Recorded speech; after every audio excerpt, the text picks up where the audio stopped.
as it could be, could be. Give people some time to shriek out in.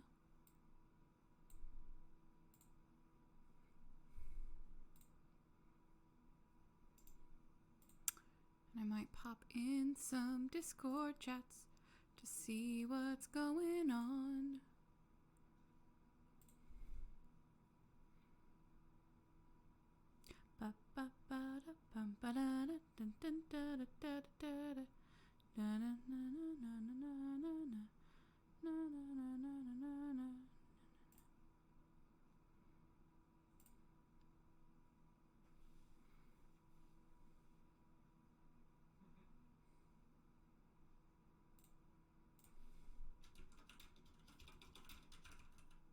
Gonna pop in the Spooktober Jam chat and Discord.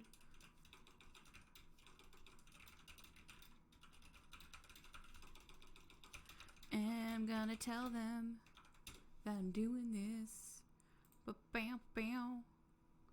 Ba-ba-ba-bam, ba-bam.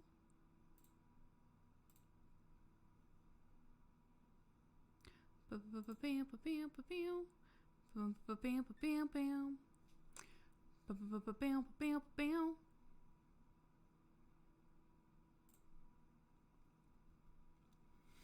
It's cold today, which is both amazing and difficult because, like, our heater's not quite ready for the winter, the Texas winter that will someday come.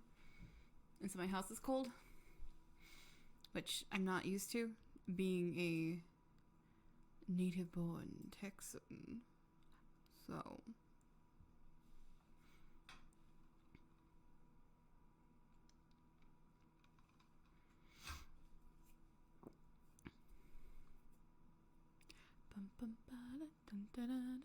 waiting for people to trickle in now. See if they get here. We'll find out just a minute.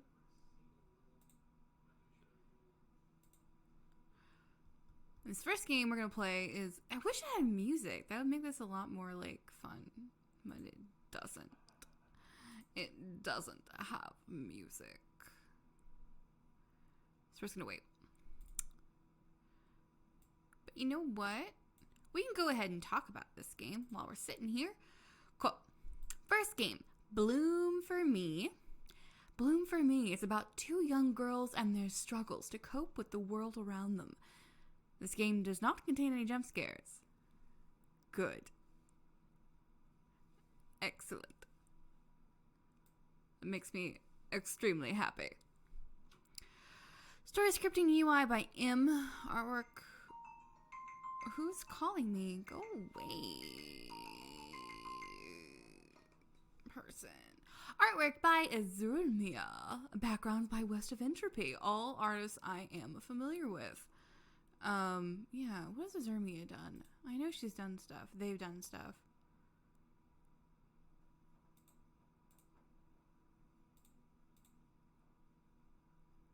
I'm blanking on what Azurmia's worked on. Because I know they've worked on stuff that I have played. Azurmia, what the frick have you done? I know you've done stuff. Like, I feel stupid that I can't.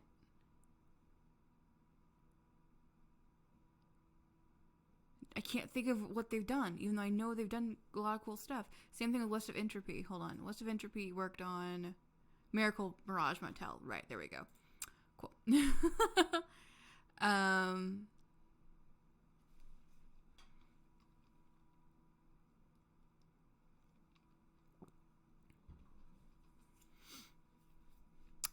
Cool. Yeah. Other games by this developer is a short game about... Oh, okay. Now it's coming together.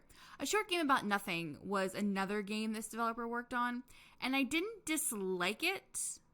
It was just really strange, and so they did it for O2A2, which was like a limited asset jam, and I played it, and I was like, all right. So let's see. Cool. Let's play. Let's play. Let's play, let's play. Should be fun, let's go. Nice transition, I like it. I like the fade out.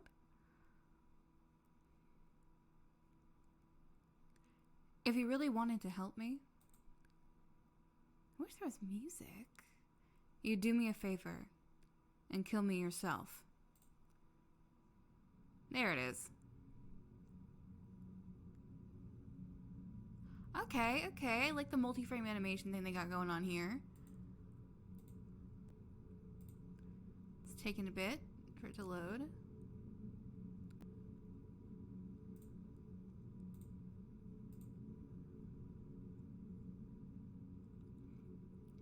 Everyone went home already. I'm alone. Again.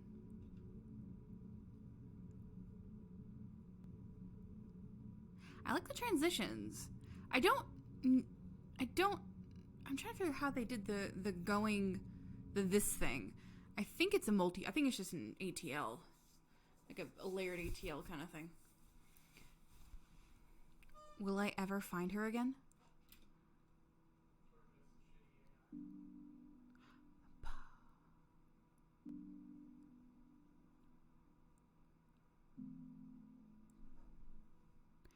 It was a day much like this one, when I first met her.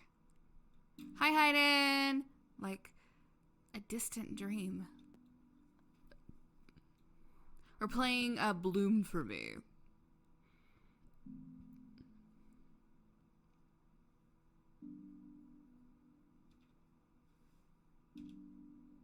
I wasn't feeling well that day. I don't remember what was wrong with me. I don't remember much of anything. But I was shaking. I couldn't get it to stop.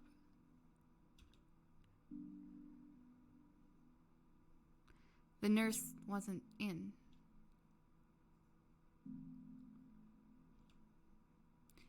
Where is she? She's not coming today, the nurse.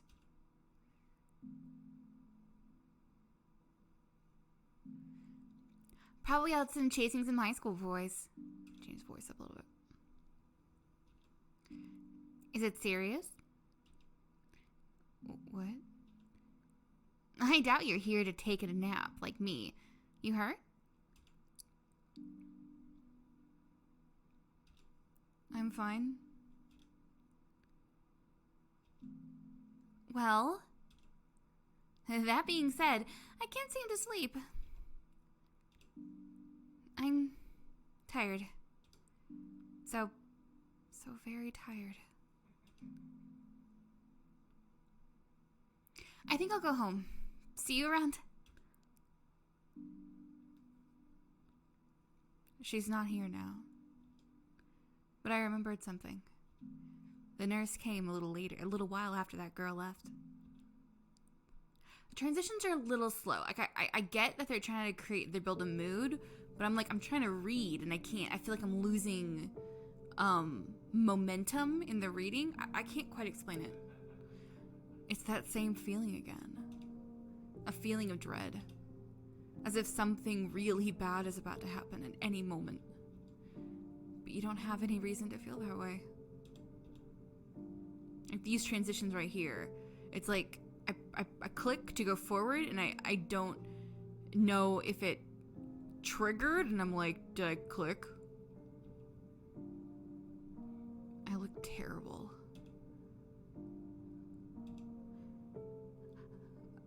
Yuri. Some other girl. She's calling me. Who's calling you?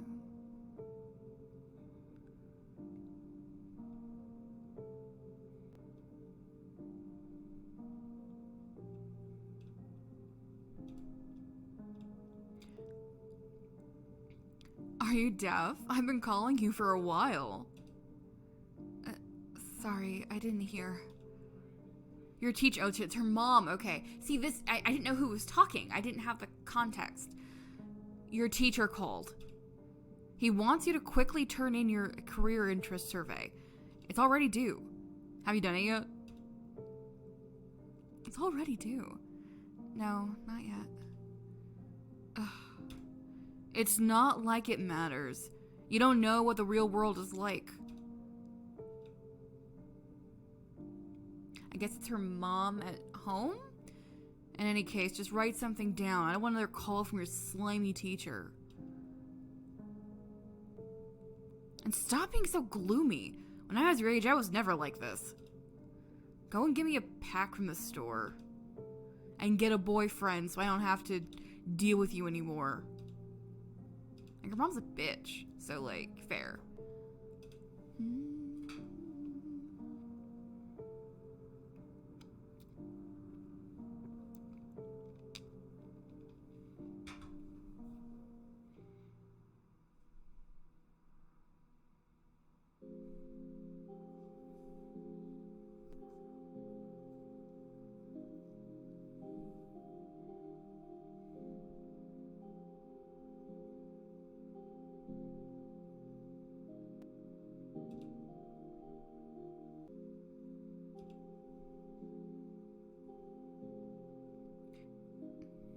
I didn't know you were that type of girl.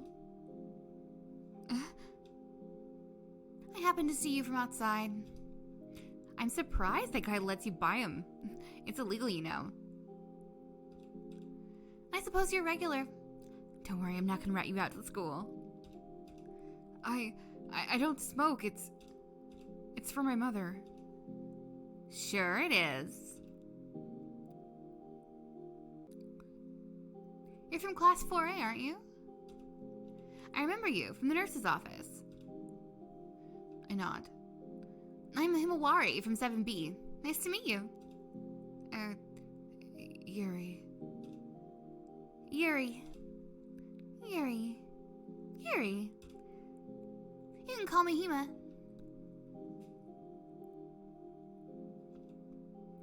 Say, Yuri, do you want to come over to my place to hang out? The music's a little repetitive. It's really moody and I like it. It's just a little, the loop is a little short. Well, what are you waiting for? Let's go. Let's get moving.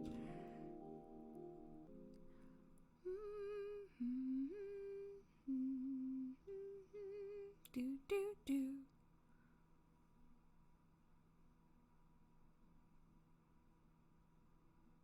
I'm trying to figure out what, like, I'm trying to figure out, like, the diagonal thing.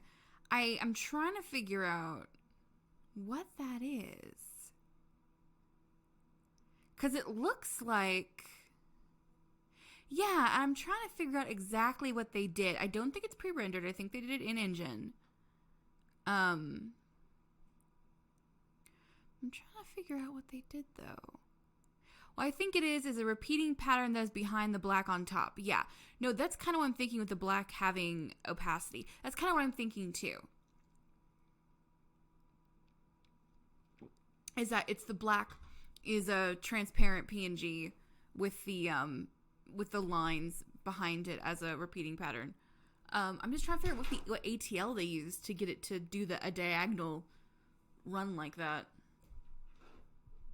With the edges changing.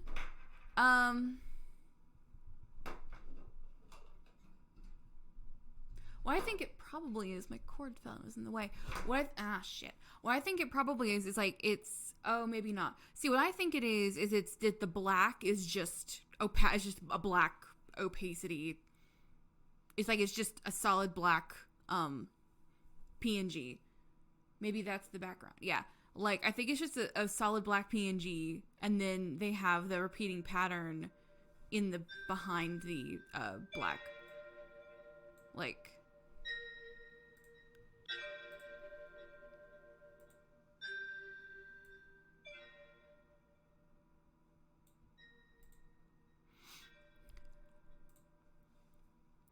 turn that down, this is a little loud.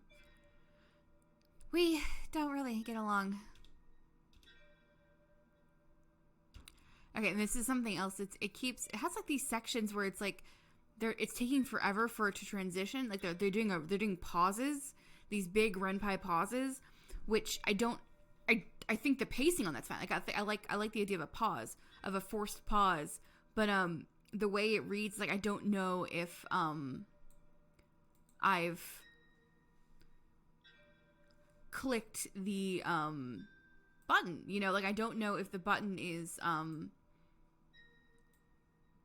registering. I have to keep just assuming that it is, because it keeps like, I'm like, oh, is it going? Like right here. Is it? Did I click it? Did I click it? And it's because it RenPy paused. And so I'm just like, eh. So I think, I don't know what the answer is. Like I don't know what an alternative would be, but like some kind of visual cue to indicate that, yeah, it's clicked, it's fine, the game's just pausing. You're not a very talkative person, are you? It's okay. I don't mind. Like dots, you know? Like, I would be happy with that. I like it. It's nice to talk to someone who listens for a change.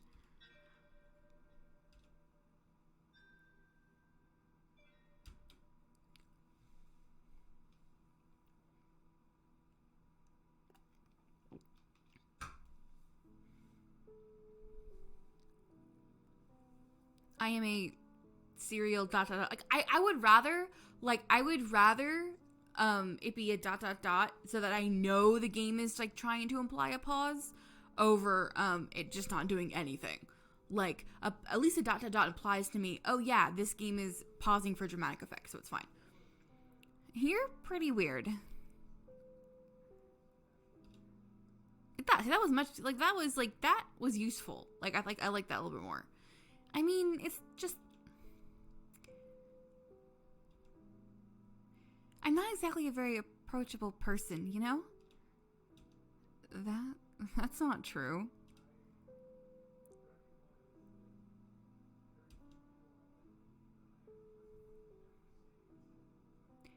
You ever thought of what you want to do once you graduate? Sometimes.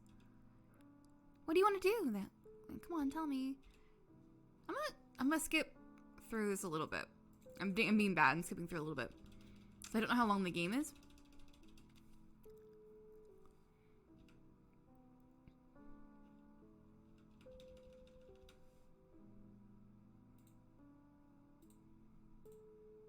I think this is a kinetic novel. I don't think we have any choices. So let's come to here. So they talk on the balcony. Okay. It's a strange feeling. I've never really been good at talking to other people. I'm just not good at it.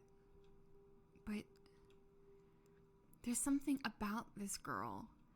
Something that makes me say things I'd never say to anyone else. Stupid things that other people would laugh at me for. But she doesn't do that. She doesn't laugh at what I have to say. She listens. I don't know why. Why would someone go out of their way to listen to someone like me?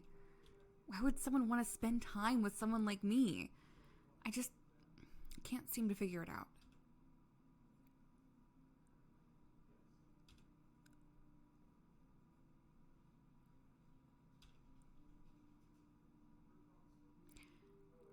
I had a dream about her yesterday.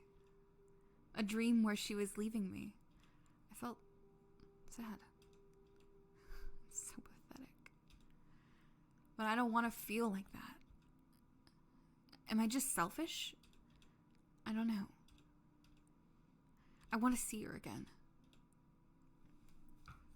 I think I would have liked a little more on Yuri. I think I would have liked, well, I don't know. I guess we got some. I was gonna say I think I would like a little bit more like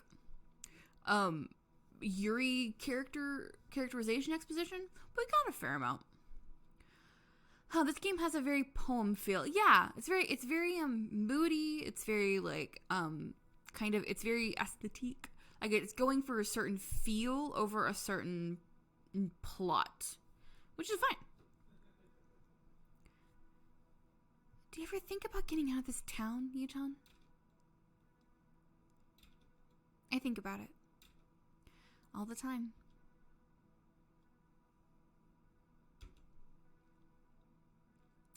One day, I'll go somewhere far away from here.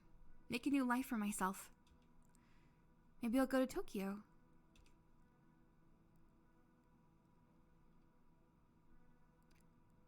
I like the sound of that. Tokyo.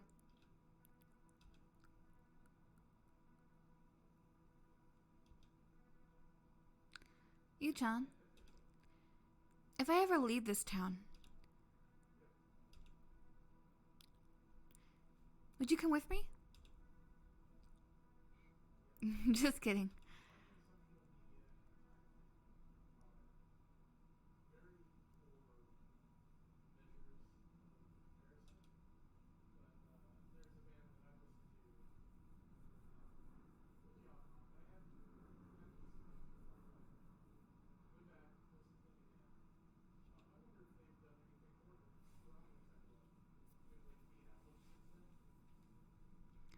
She hasn't come to school for a week.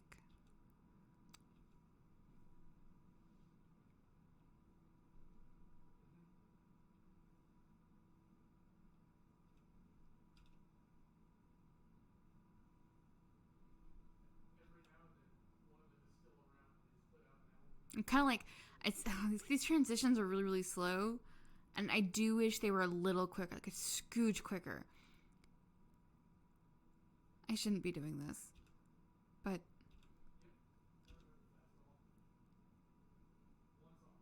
I can't. I was like, but again, I can't think of what the answer would be.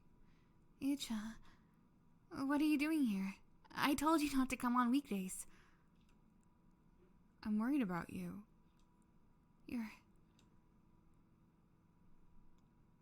Hold on a second.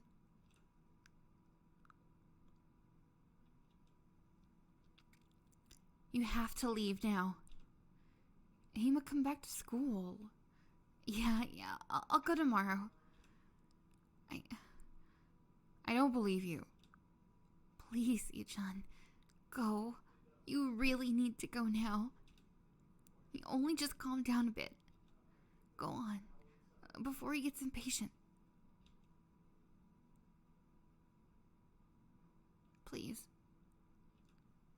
Please, Ichan. I'm trying to. I'm trying to figure out. There's something that I can't quite put my finger on that feels like it's missing, and I can't quite figure out what it is. And it's one of those things where it's like I wouldn't know what it is, though. I can't. It's driving me crazy, actually. See? I didn't lie.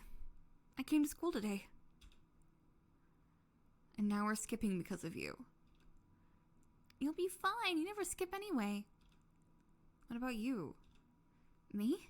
Well, it's not like...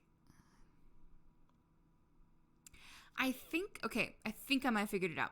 I kind of wish we had more internal thoughts of the main girl, or at least absolutely no internal thoughts. Yeah, like, I think that's part of it. Like, it's a little bit of a mixed bag between, it's like, oh, ever so often we get a little bit of teeny tiny internal monologue. But it's not enough to really fill out her character more. So yeah, it would almost work if it was like all dialogue or a little more internal monologue. And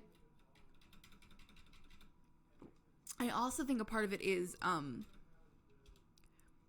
think I would have really liked more, a different art. Like, I don't dislike what they're doing with the stripy, the background thing. Like, that's fine. But it's like, I don't really have a good mental, I think the scenes set the mood really well. Yeah, I think the scenes themselves set the mood really well, but I think I almost would have liked, I can't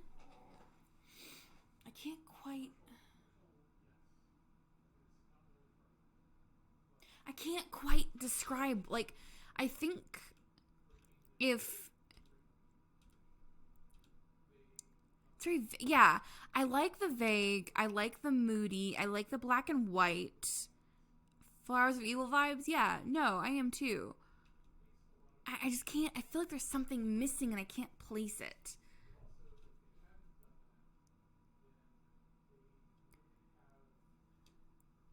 And I don't know. But I can't quite place it. One, these two transitions take too long. Come on. Like, oh, okay.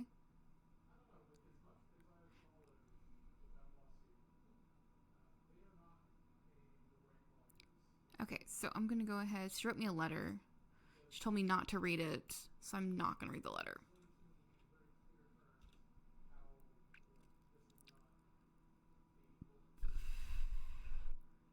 It's going to be a suicide letter. Oh, yeah, it totally is. Absolutely. I mean, because at the beginning, it's implied. I never read the letter. I never got to know what was in it. I was afraid. Afraid of hurting even more. People are only good at manipulating others to get what they want. They'll soften you with compliments and nice memories. You'll start to feel attached. When they have issues with you, they'll never tell you. Because friendships are really just about getting something you want from someone. And then leaving them in the dust.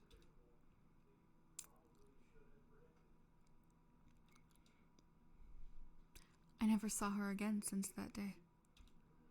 So I swore to myself that I would never be vulnerable again.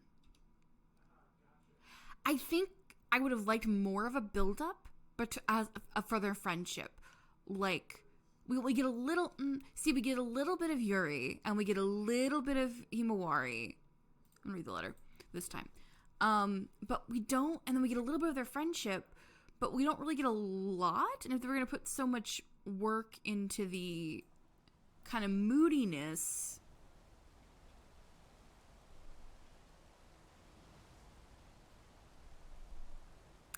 I think that might be what it is I'm having a really hard time, like, kind of empathizing with the characters because I'm not really getting a lot of their internal, and I'm not seeing them a lot, and so I'm not really seeing their interaction. I'm having a hard time sort of, like, placing them in both a physical and emotional space. Today is such a dark day. I think it seems fitting.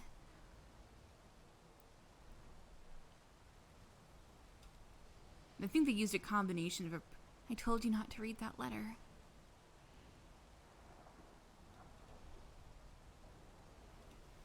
I guess I can't catch a break, can I? How did you know I was here? Just a feeling. It's raining, Hima. Let's go home.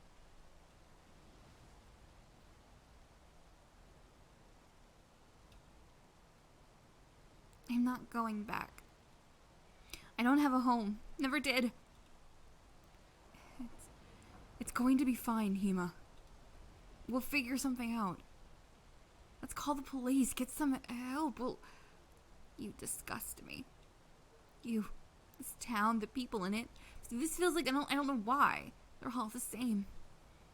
They don't even see each other as people. To them, everyone else is just disposable. Replaceable. Like dolls. If you really wanted to help me, you'd do me a favor and kill me yourself. But you wouldn't even do that, would you?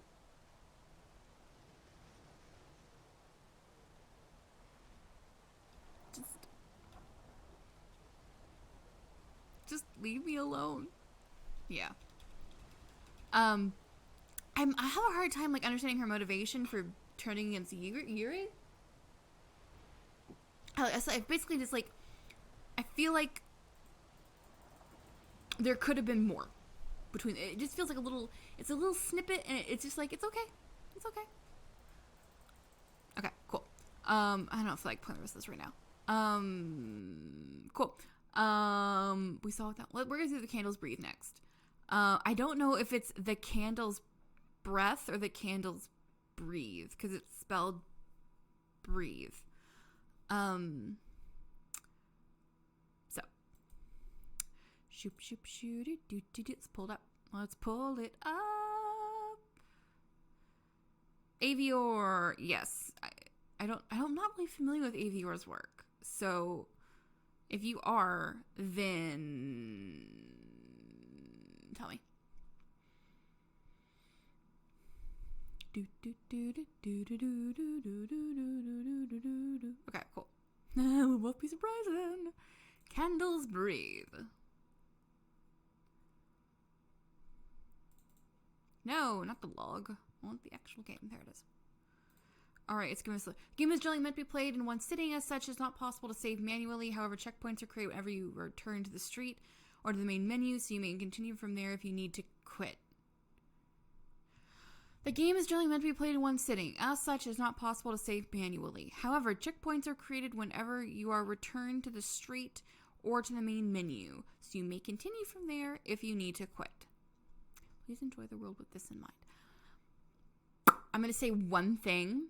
I get taking out manual saves from your game from like an aesthetic standpoint and like whatever, but like I hate not having manual saves. Period.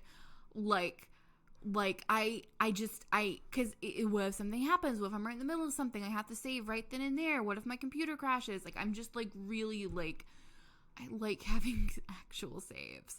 That's a thing. That's a me thing. Yeah, Hayden, I'm sure you do like taking away manual saves. I don't know. I like having manual saves. I don't even like AAA games that autosave. Like, no, I want to do it myself. Thanks. Like, autosave and manual save. Thank you very much. Oh. Ooh. I didn't read the description about this. How loud is this? It's a little loud. I'm going to turn it down. I'm going to turn this down. Cool. People everywhere believe in the spirits. There is little proof of their existence, but there they are. But they are there. They wait to cause hardships to all those who show them weakness. The spirit of engulfed flame was the first to come into being. It lives to cause the ruins of humans. It waits until their darkest times and steals its way into their lives, darkening the hour until nothing remains. The spirit of shelter flame came into being next. It lives to isolate humans from the world. It waits until there is a rift and then squeezes its way into the divide, estranging its victims from their friends, family, and community. The spirit of extinguished flame then made its presence known. Oh my god. Sorry, I'm going to skip through exposition. The spirit of preserved flame arrived last. It simply goes to those who live without caution, waits till they take a foolish risk, and collects their souls to live forever in the realm of the spirits. The people live in fear of these spirits, of the pain and suffering they can bring, and so they've created a ritual to keep them at bay. Twice a year, on the nights of Maledicts and Hallows, the children of the world offer themselves to give the spirits form. They dress in the styles of these spirits and go around to each house in their towns asking for offerings in the spirits. However, there's yet one spirit cannot be appeased for the ritual. One spirit can take physical forms on the spirits of the child. It will play along with the ritual, waiting for a moment of weakness. If it finds its moment, something.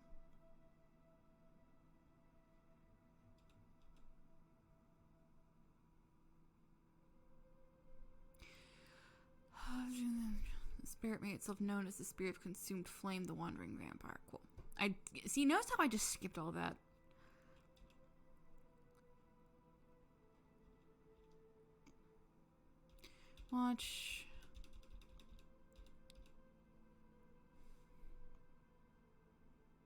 Watch closely and know where to look. The first thing you'll see is the crown of their head materializing. Of course, they'd never choose to come out somewhere where you could watch. But let's see, you got lucky. The crown of stark white hair, roughly cut, emerges from the darkness first. In the face, the keen gray eyes staring coolly from behind large round glasses. The prominent fangs peek out from the gently smiling mouth. Each detail seems to sew itself into life, far away from the prying eyes of mortals. But you got lucky. A large decorated coffin hovers behind their back, secured to their shoulders by thick straps. It is oppressively large on such a delicate frame. Their clothing is simple but refined. A crisp collared shirt is woven into place, framed by the black lapels of a winter coat. That coat hangs down to their knees, heavy but swaying softly as if unaffected by the air. The shoes click into place on the cobblestones, the perfect picture of a wandering vampire. Okay. It's been many years since I last came here. It turned into a proper town at some point. I have business to attend to. For tonight, I will take the form of a child. It doesn't feel quite right, but I think it should be convincing enough. I should have some appropriately sized clothes in my coffin and a bag to collect gifts. As for a costume, I have at least one accessory for each of the other spirits. Not exactly grand, but it's nothing a little illusion magic couldn't solve. I must go look for a victim. If I offer something of great enough value to them, I will be able to feed off them. I just have to choose a costume and a house to visit, and I'll be ready to begin. Alright, so yeah. Like, we're visiting houses, I think. Different flames. I don't remember what any of these flames are. Oh, that's cute. That's cute. That's some nice screen language right there. Inverted mask, color shifting contacts, draped cloak. Okay, so what the fuck am I doing? Okay, possesses the living to cause personal ruin, said to bear fingers blackened from burns on the one hand and from frostbite on the other. Item blackened gloves. Cool. I'll go with a costume for the spirit of engulfed flame. Now I just need to choose a house to visit. I should try to find a victim who will be afraid of the costume.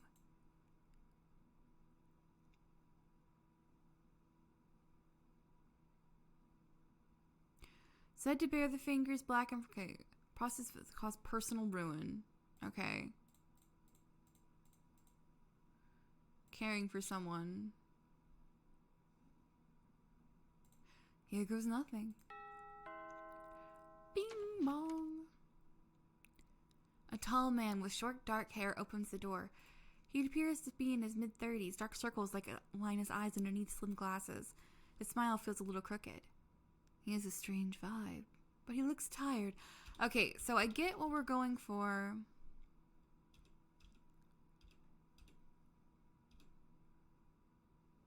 Okay, but I only got one house. Grr. Okay, hold on. Let's... Death of a loved one. Let's do this one. Spirit of extinguished flames.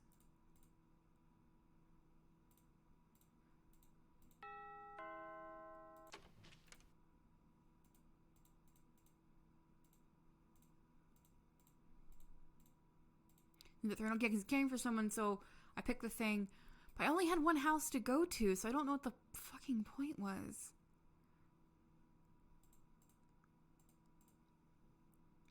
If you win, I'll give you 2 candles instead of 1.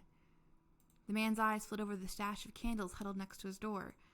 There are no more than 10, only 2 bearing the mark of the extinguished flame. And if I lose? The vampire smiles. Then I'll curse you! You're not afraid of a curse from someone like me, are you? You've got nothing to lose. Okay.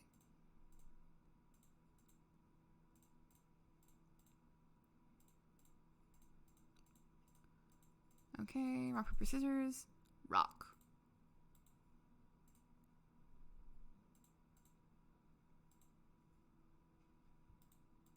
Okay.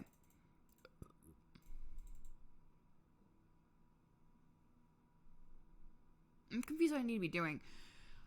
Oh no, she's not quite old enough yet, only 4. The man's smile feels a little sad. As expected, this wasn't enough. I think I might be getting somewhere, though. Can I meet her?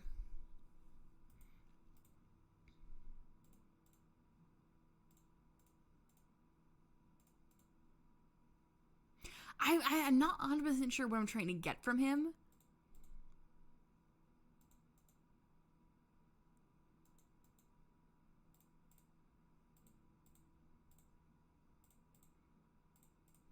And I think you're trying to get close to the daughter to kill her. Is that maybe it? Cause I'm not 100% sure. Like, I think I'm supposed to give him something of value, and that's when I win. Like, let's see. I'll go with the costume, and now I just need to choose a house to visit.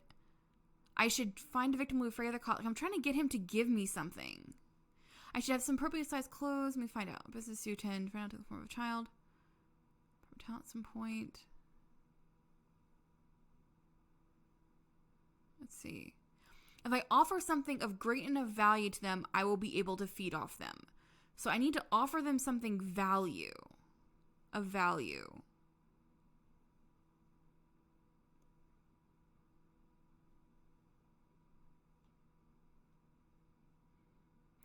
carelessly curious. Muty. Okay, so this one seemed to work with this guy. It looks like he's just caring for his daughter, though, not caring for, like... Okay, let's just see what happens. Because I got the impression they were caring for someone... Let's see, rock. Can I meet her? Let's see. I get the impression his daughter is sick, yeah. Is it important to you? I wouldn't particularly say that it is. But then again, I could say I'm not a bit superstitious. At the very least, life in this world seems to make you feel that way. It makes you that way? I mean, it's hard to deny the pains associated with living. Whether or not you believe that you're cursed by spirits, those pains are real, and we do live in quite troubled times. Have you been through some hardship? Well, yes, hasn't everyone these days? Still, it's not one. It really makes me veer off on these inappropriate topics. I apologize. I think kids really get talking to those who aren't their family or teachers. I suppose it's true, but you never know who you'll be talking to. Are you saying it's a bad day to talk to you? No, it's not that. It's just, there's a lot of things to look out for in the world. He's got a rather serious demeanor, but he seems to have a lot of anxiety. I think I know what an appropriate payment would be. Could I ask you a question? I suppose so.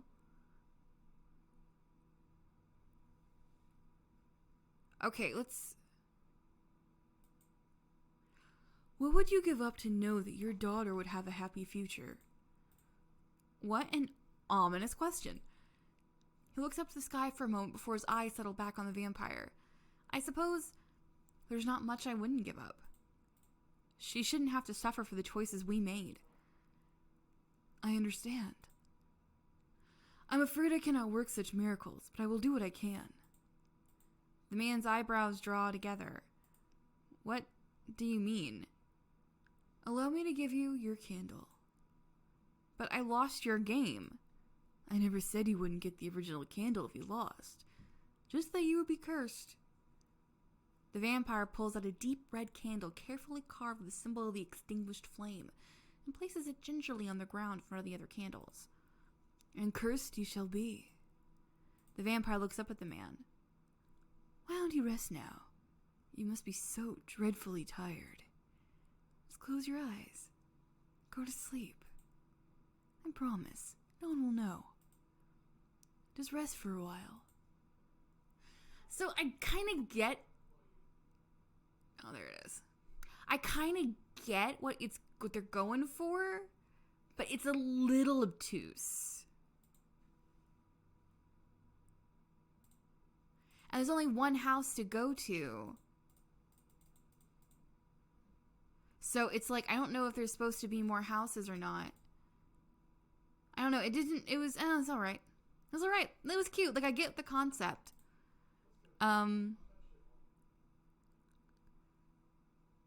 Yeah, they said it was a unique world, 4 houses to visit. I'm checking that right now.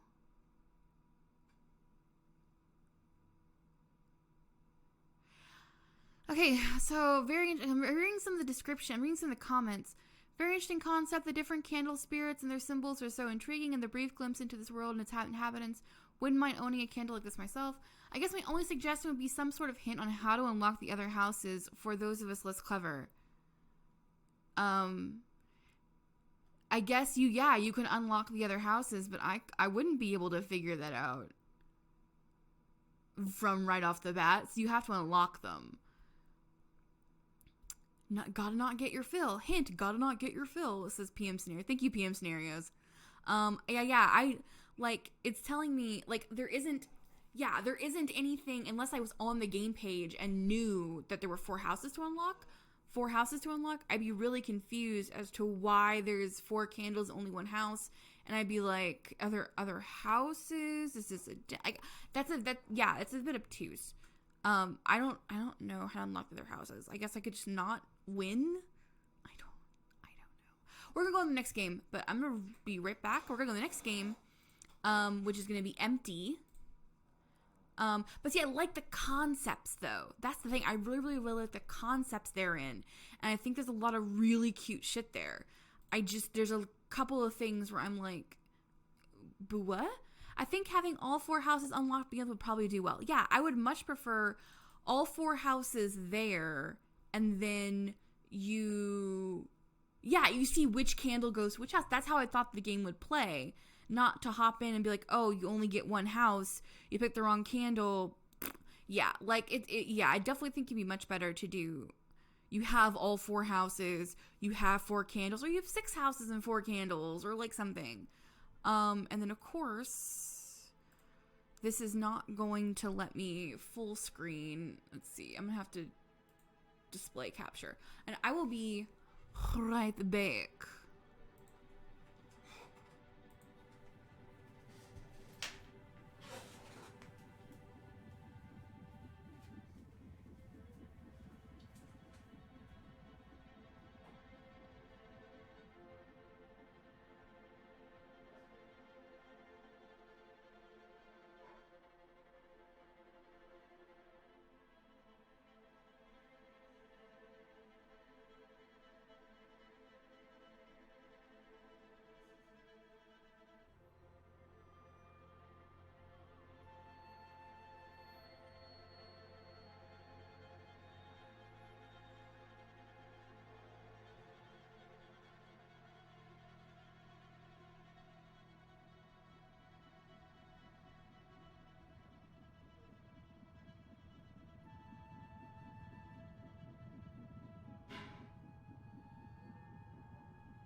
I've returned.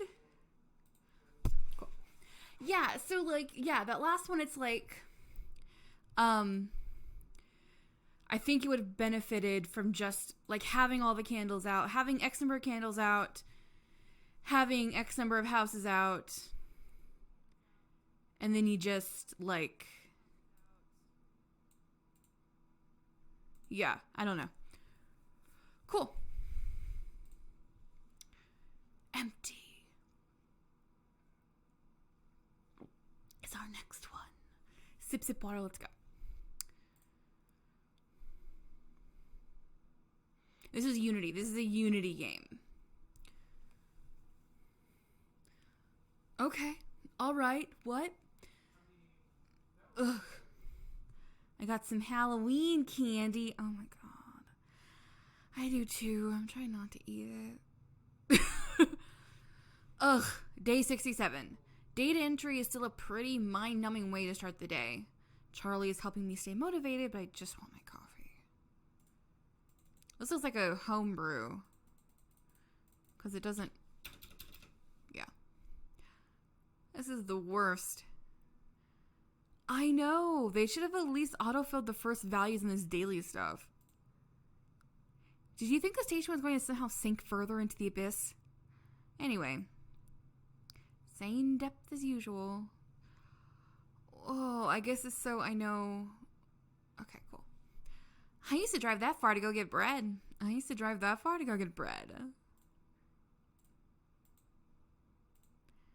Maybe I'm just lazy, though. At least the temperature varies. Almost a whole degree some days. I guess this is so I know, okay, but come on. 2 Celsius and 2 Fahrenheit aren't the same. I don't think. I'm saying that loud. And pressure. All that water pressing down, I hate even thinking about it. I can almost feel it out there, like ringing in my ears.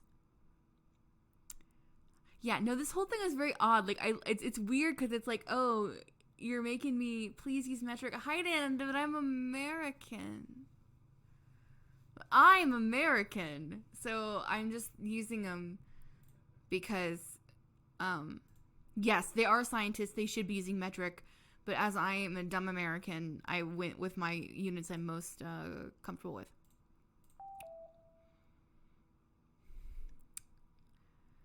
All crew to the Endeavor room. All crew to the Endeavor room.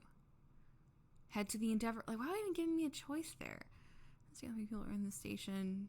Oh god, they're about to introduce me to like all these people. Okay. And the glamour wore off. For me, it was about week 5. Now everyone just wants to go home. Find someone you know. Alex, Charlie, over here. Hey, Andrew. Any idea what's happening? The 3 of us are probably the shortest people on the station. When everyone gathers like this, we tend to get lost, a little lost in the crowd. Also, fun fact, medical examiners use inches for the external examination of autopsies because when they need to testify in court, the jury is more likely to understand inches versus centimeters.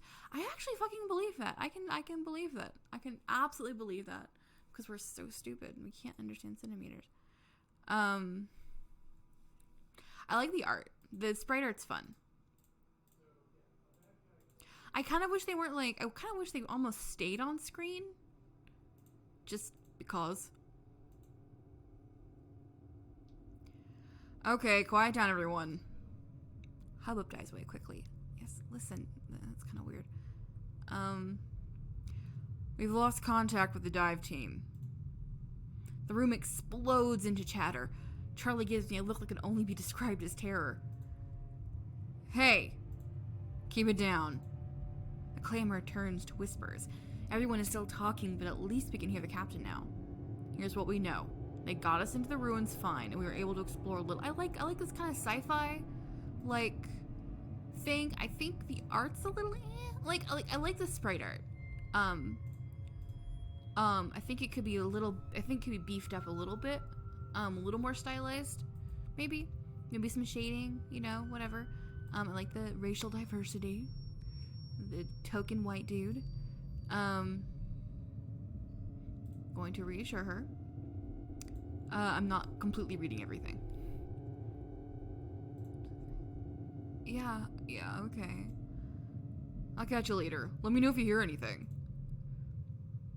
Let's see. Almost too many characters. Like, I don't know, this game isn't that long, I don't think.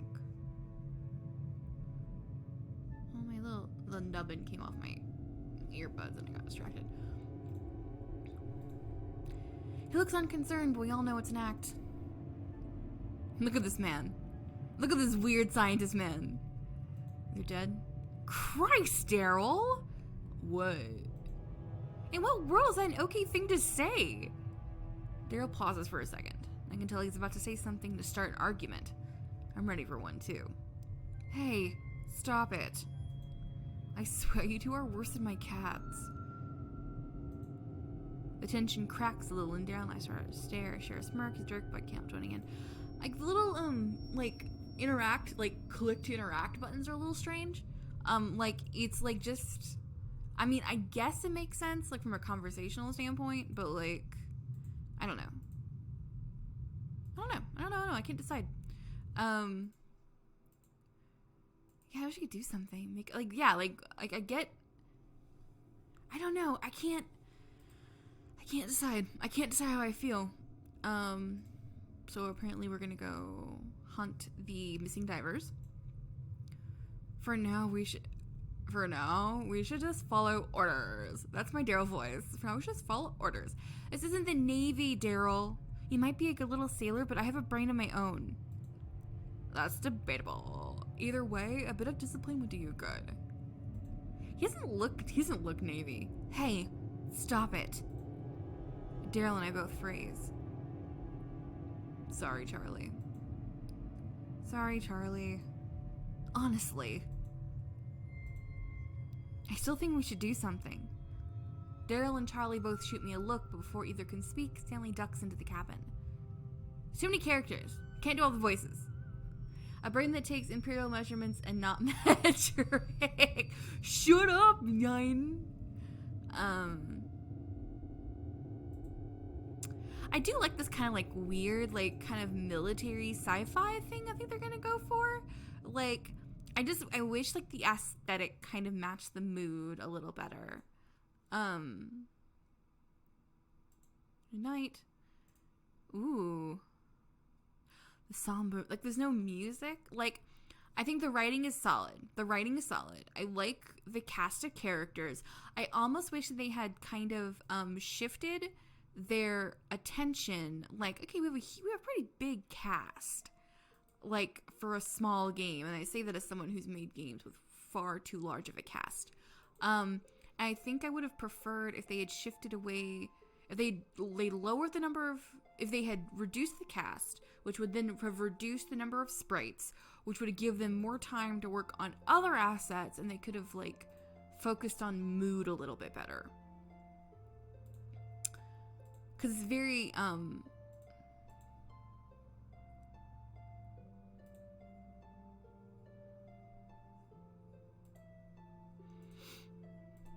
and like, I don't know, hard sci-fi is just so difficult sometimes.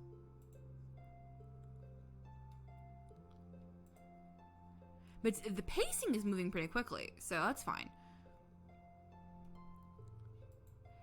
The camera feed on my monitor is mostly black water and gray mud. The bottom of the abyss is a very bland place, at least until the ruins come into view. Even through the grainy camera feed, the weird structures feel huge and heavy. It's hard to even theorize where these ruins came from, as part of the abyss has been in a deep, dark water for tens of thousands of years. No human could have even been here before us. Yet, somehow, there are buildings here, huge and ancient things rising out of the flat mud.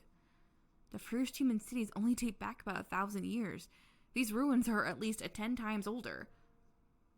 The first humans, that's about 10,000 years. Okay, I thought it said 1,000 years, and I was like, wow. A brain that's Levians in short succession like this really shows how important it is to get the action as soon as possible, and how to stage a good OP. Exactly. Like, yeah, that's it. It's like, you gotta get to what the shit you're doing. And I think this one's pretty good. I think this one has okay pacing. Playing lots of VC, yeah, really shows how important it is to get the action as soon as possible. Or like something interesting, even if it's not action, like some kind of hook. Like this had the hook of, oh, the divers are gone, and like we don't know where they are. They're not back yet. Oh, look, there's these ruins. Like, at least it's like, maybe it wasn't action, but it had a hook. You gotta get the hook in early. Even if like there's a lot of exposition after that, like get the hook in, then you can back up and be like exposition, and then you can kind of come back to the action. Jesus, you scared me half to death. Sorry. But look, there's seaweed and a whole school of fish there. The fish are a faint glimmer in the grainy darkness. I've been staring at the monitor and completely missed them, but Charlie had spotted them in her peripheral vision. She turns the sub to track them, and the fish light up as the sub's lamps play over them. Watch the fish. Like, why am I just clicking things? Watch the fish. You're not giving me any options apart from watching the fish. So, like, they're beautiful, aren't they? Yeah. What are they? Well, no one's named them yet. I think it's the first time anyone's ever seen schooling fish down this deep. There's not much food or air down here, so there's usually not much life at all. Seeing a big group like this is pretty weird. Charlie is more of a robot nerd than a biologist, but she's been piloting robot subs for years. She's picked up more than a passing knowledge of marine ecosystems while helping on various research projects. Also, I think I don't have a solid grasp on like what kind of thing I'm in. Am I in a submarine? Am I in like some kind of underwater giant moving thing? Am I in a base that's underwater? Like, I don't really, like, is this the future? Is this the present? So those are a couple of like kind of setting things I feel like they could have like nailed in a little bit better. Like, they could have nailed in just a little bit better. They could have nailed in better. I'm seeing hand.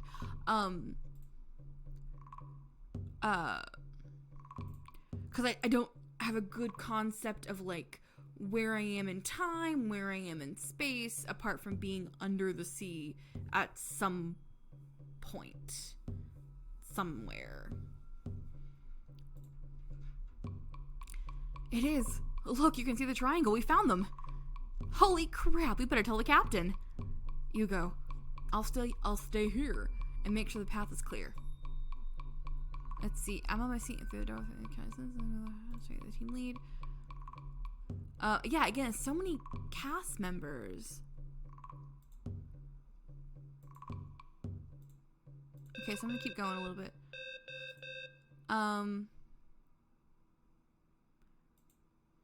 Team leads to Endeavor Room. Team leads to Endeavor Room. So evaporates. I'll go tell the captain of the dive team. Head back to your bunk. What?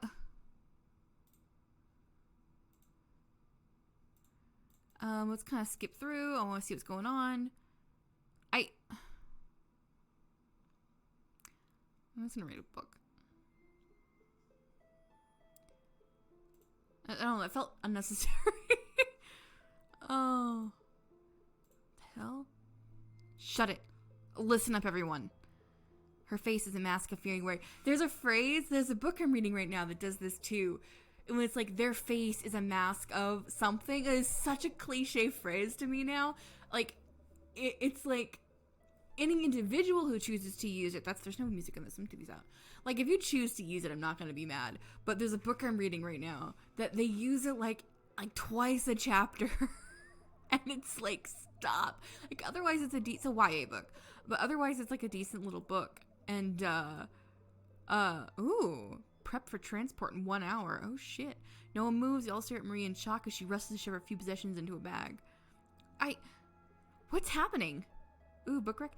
In a minute. I'll tell you the book in a minute. Start packing. Demand more information. I'm not doing anything until you tell us what's happening. Are they military? See, I love unanswered questions.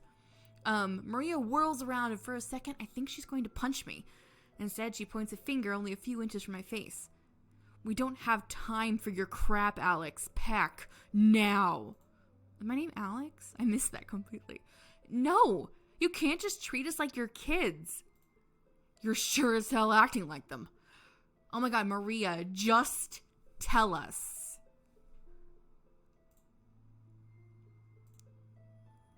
Look, I'll tell you more. I promise. Just pack. Quickly. There'll be time to talk after. Okay, well, alright. I'll start to pack.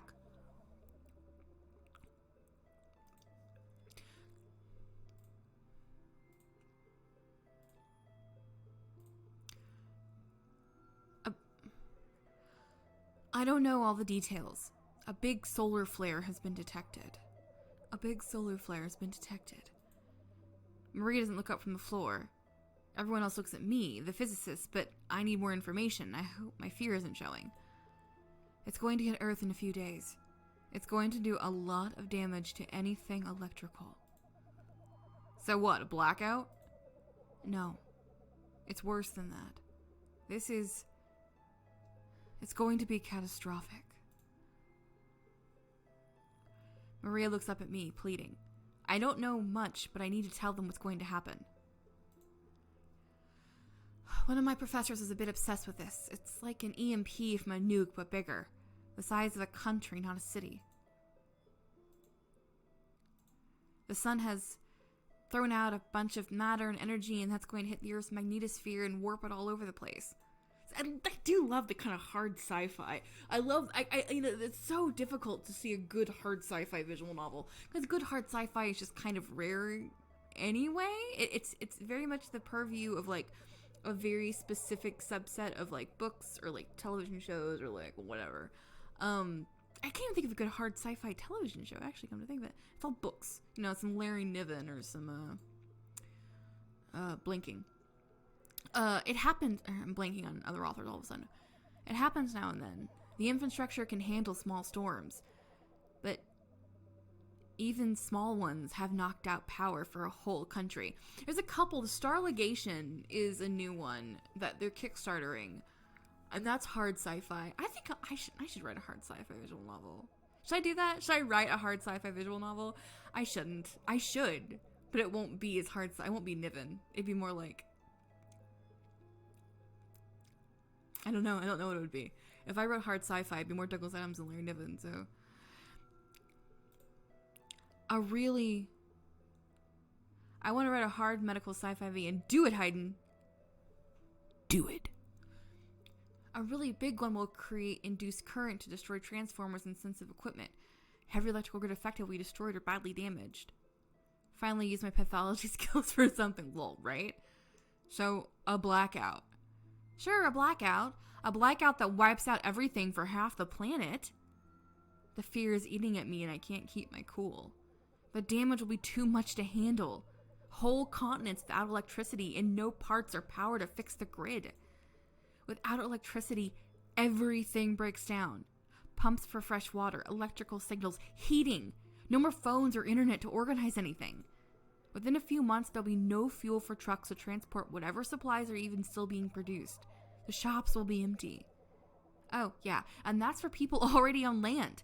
Maybe we'll get back to the surface and maybe someone can rig a decompression chamber that works without electrical pumps. Maybe the ship's navigator can read the stars and get us to shore without GPS. We'll land just in time for civilization to start collapsing.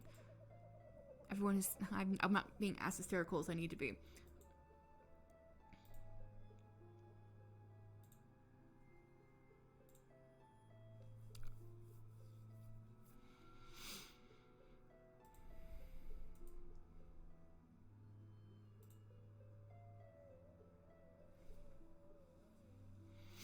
Cool. Okay, so let's see.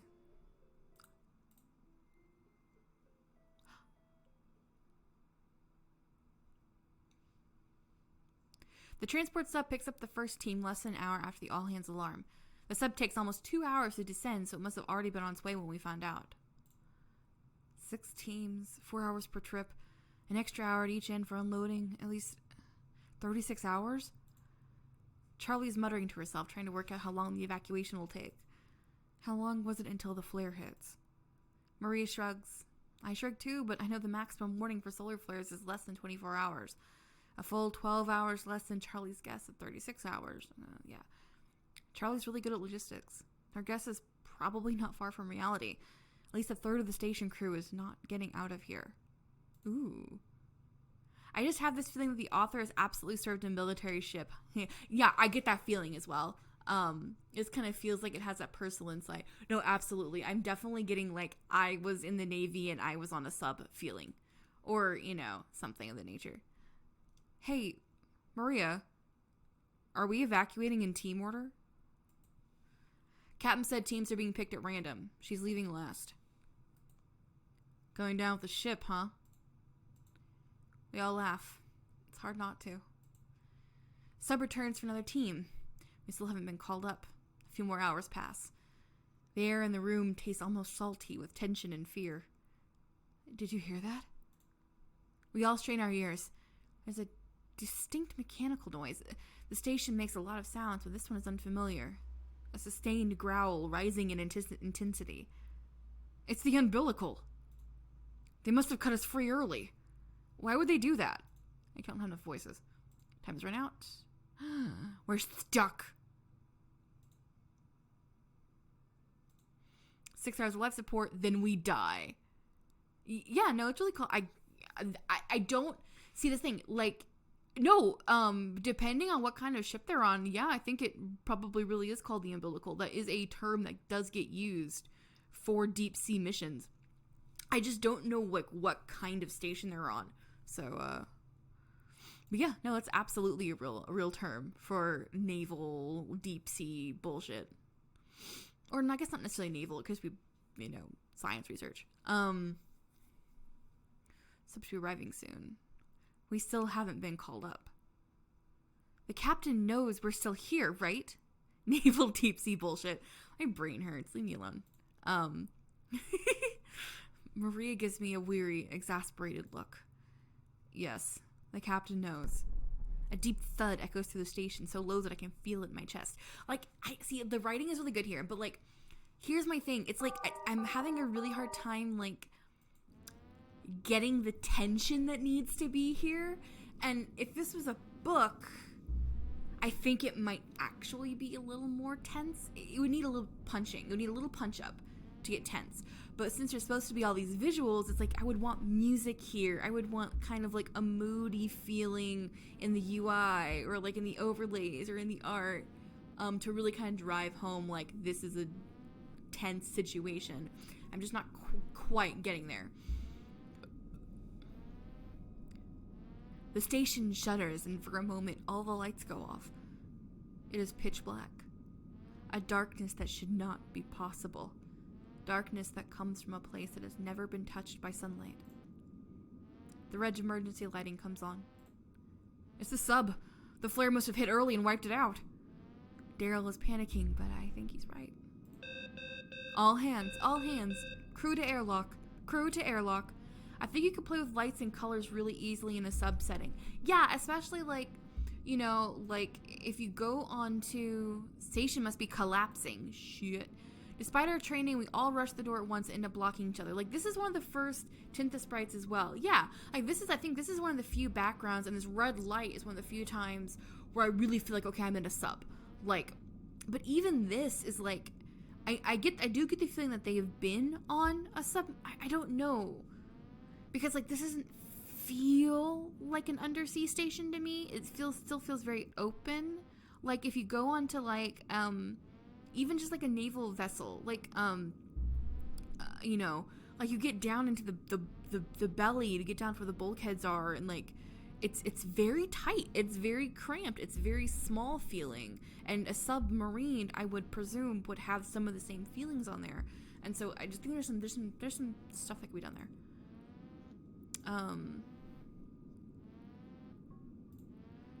Where do I go? Where do I go? Charlie's hysterical. The airlock is just down the corridor. She walks past it every day for 2 months. Follow me. Hands on shoulders. Daryl, you bring up the rear. Aye, aye. I grab Charlie by the shoulder. Stanley grabs mine and Daryl grabs Stanley. Maria pauses, wait for Charlie to grab on, but Charlie is in full panic, hands grasping her face. Go on, we'll follow. I want Daryl to die first. So rude. Why?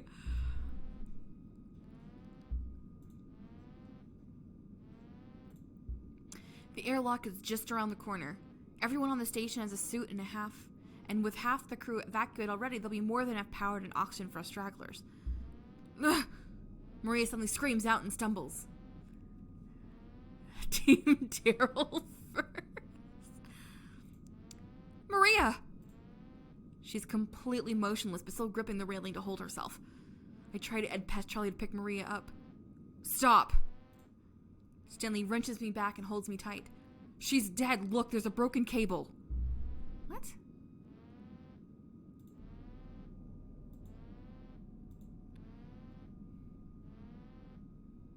Oh, okay. Alright, that's weird. See, like, this part is, like supposed to be super, super tense, but it's just kind of like, okay. Maria's dead. Cool. Like, it's hard. It's hard to, like, really sort of, like, grasp, like, get to the airlock. Cool. I kind of want to get to the airlock. I kind of just want to get to the airlock. Like, a really good, I'm trying to think. Look at each other. I think V's just have different screen language than a typical prose novel. Different screen language than a typical prose novel. Well, yeah, I mean, because what it is, it's like, a lot of it has to do with the fact that you have to click for each sentence. That is that's a thing that can break tension, is having to interact almost too much. And like you're expecting the art to go with the writing, and if it doesn't, or it doesn't quite get there, then it's like, it feels broken. Yeah, like, exactly. And I wonder if they could experiment a little bit more with their visual presentations to amplify their story. Exactly. Like, you're in a visual medium, like, you have to take advantage of it. Like, I'm just kind of like, what did I see? I wasn't even paying attention. Oh, shit, my log is gone. Oops. What did I see? What did I see? Flash of red in the darkness. Cool.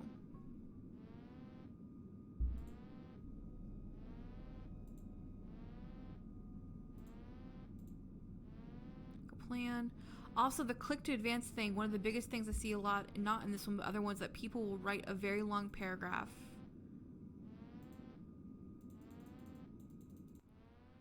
I have to pressurize, climb down, and define who she is in the first line. Yeah, and then, like, you don't know what the shit. And then there will be a she later on in this full way, yeah.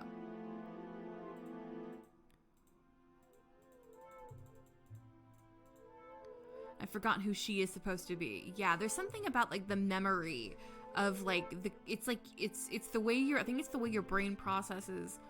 Like, when you go through a doorway, how you, like, will forget shit that you were supposed to get in the room because you went through a doorway. I think there's something about the clicking of a button has the same kind of effect. Oh, wait, is there audio? Is there audio now? There wasn't before.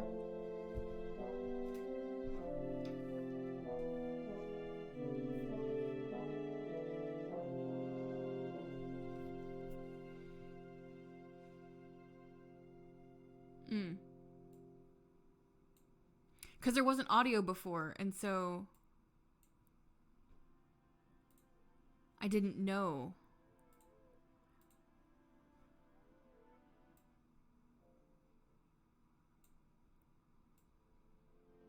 It's a bit odd. Turn my headphone down a little bit.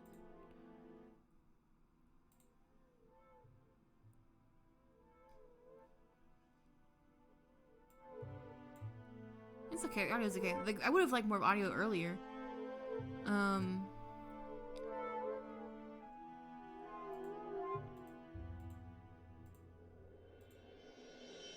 Oh yeah, and this whole ruins thing. It's like, okay, they're walking along the bottom of the ocean, but I'm not sure why they're going to the ruins. Like, I don't know what the point is.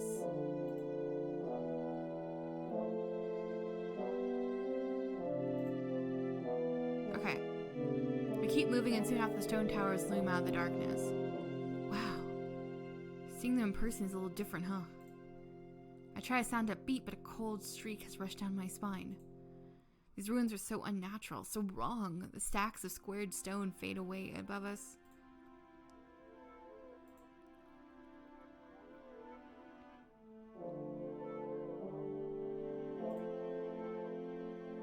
Granite. We take our first steps into the ruins, an open area of thin towers nicknamed the Plaza. The towers here seem more decorative than functional. The blocks they're made of are each as big as a car, but somehow these columns feel uncomfortably thin. You know what? These remind me of kelp. Shut the fuck up, Daryl. You think everything is kelp. Now I want him to die too, Hayden. Damn. No, really, the spacing, the thin shape, it's like someone tried to build a monument to kelp. Huh. Yeah, I can see that. Daryl and Andrew paused to marvel at the columns. I just want to keep moving. See, I think I would have liked to have gotten to these a little sooner. Like, depending on what happens in a minute, like depending on what happens next, I think they probably could have cut the solar flare thing. The black hole is the size of a house. Build a door that big. I tell Daryl to shut up, but I was thinking the same thing and I'm too scared to speak. Stanley motions for me to go ahead. For a while I've managed to forget that I promised to lead the way to the missing dive team. I silently cursed my big mouth before creeping forward. Well, the solar flare was why their umbilical was cut, wasn't it? Yeah, but, like, I think you could have devised a different reason for them to, like, it's really going to depend in a minute. Because if the crux of the horror of the story is just them exploring this temple, you could have done a lot of things to get them to the temple without having to go through this whole, like, solar flare thing. But it's going to depend on what happens in this temple right now. Like, if there's a parallel, like, oh, the solar flare this is the remains of a civilization that also died to a solar flare or something. I don't know. But, like,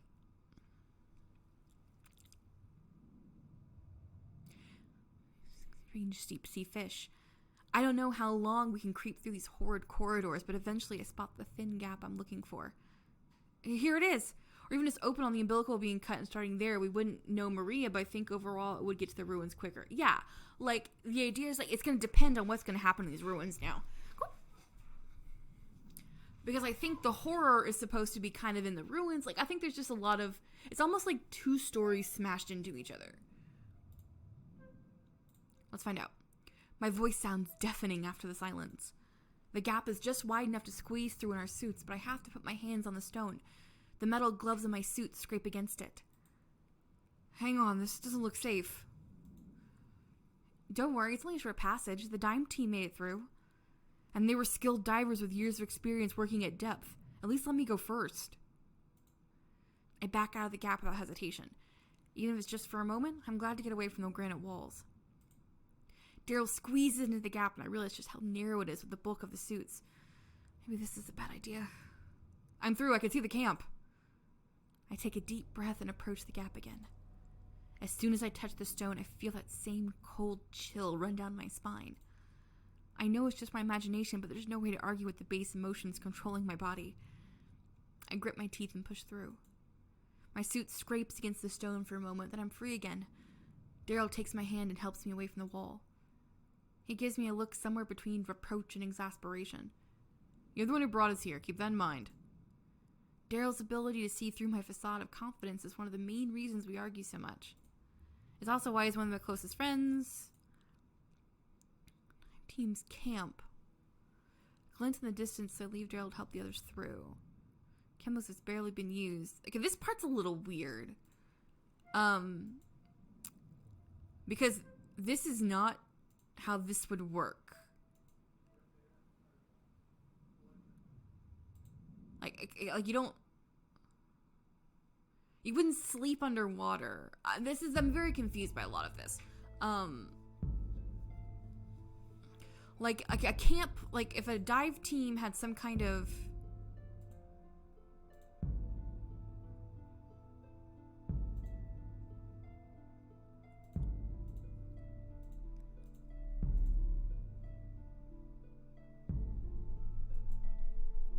a dive team underwater wouldn't have a camp like this. Like, that's not... Like, typically at this level of, like, underwater pressure, like, you wouldn't even go out in a suit. You'd go out in a sub. And you would go out, and then you'd come back, and you'd go out, and you'd come back. Like, you wouldn't just kind of be, like, down like this.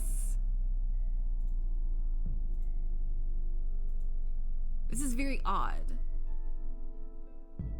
Or even just sci-fi and maybe they have like a big bubble that's like a yeah, I'd accept that. Like the sci-fi that's like they have like a big bubble that's like a stationary sub. Like yeah, that I would accept. Like I'm gonna skip through and see where this is going. So I want to see what the fuck these ruins are about. And see, this is why it's so difficult to write hard sci-fi, because people who are nerds like Hayden and I will tear the shit apart. My choice didn't matter.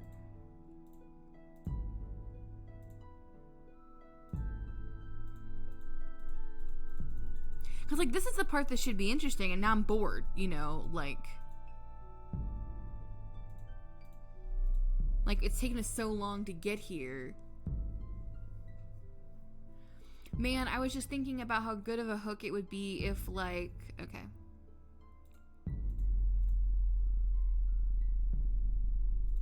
Kelp. Garden bed. Daryl paces around the edge of the garden bed, peering over. This doesn't make any sense. There has to be a source of nutrients, but it's just mud down there. The water's dead still, too. There's no cloudiness from the mud being shifted about. Nothing is coming in or out of there for the kelp to be fed from. Why was it moving before then? We all freeze at the thought. Fish? Like, there are fish down there.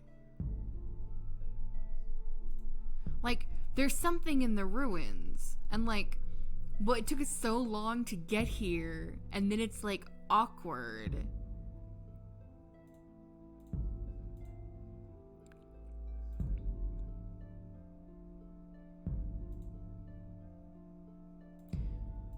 We should probably touch anything down here. It's a sickle. There's a sickle underwater. It's all very strange. The game opens on the concept of a solar flare. Oh no, our umbilical was cut. Our ship is sinking. We need to evacuate. We're running to the closest ship, which is docked at this ancient ruins they're investigating. So they go there, but when they arrive, all the people at the camp is just gone, and now they're stuck there with no way to call for help. And this mysterious ruins, and where did the previous people go? Like, that's just basically, that's that sphere. Not sphere, sphere. Like, that's like great. I fucking love that kind of shit. That's, Sphere the what I'm thinking of? Hold on, let me sew a minute. No. Yeah, Sphere is what I'm thinking of. Sort of what I'm thinking of. Yeah, but like, well, it sounds great. I need to watch that, lol. Sphere's okay. Sphere's like, alright. It's based on a Michael Crichton book. I was double checking I was thinking of the right movie. Cause there's a couple of movies that kind of do that. Like, that works in space really, really well. So why wouldn't it work underwater? Like, I'd watch the fuck out of that, cause it's almost creepier. Cause like, if it's like, cause when it's in space, it's like, oh, it's aliens. But if it's underwater, that's Earth. That's something on Earth that did that. Like, that's solid. Also, how are you writing something underwater? I'm so very confused by a lot of this. That's what I'm saying. But in the first place, oh yeah, this is amazing. I don't care, let's just get test some and go. How are you gonna test it? Like, electricity is down. It was planted in our lifetime. These aren't ruins. Yeah, there's mer people. I think I kind of grasped that. The uneasy feeling I've been fighting off rushed through me. I felt like I was about to vomit. Yeah, I love the idea of like a abyssal plain mer people just chilling out eating kelp. Like, I'm so into it, but it took us forever to get here. Is that a small baby in the back there? Donde? Donde is small baby? Like, in the back of the screen? To the left. No, it's one of the guys in the suit.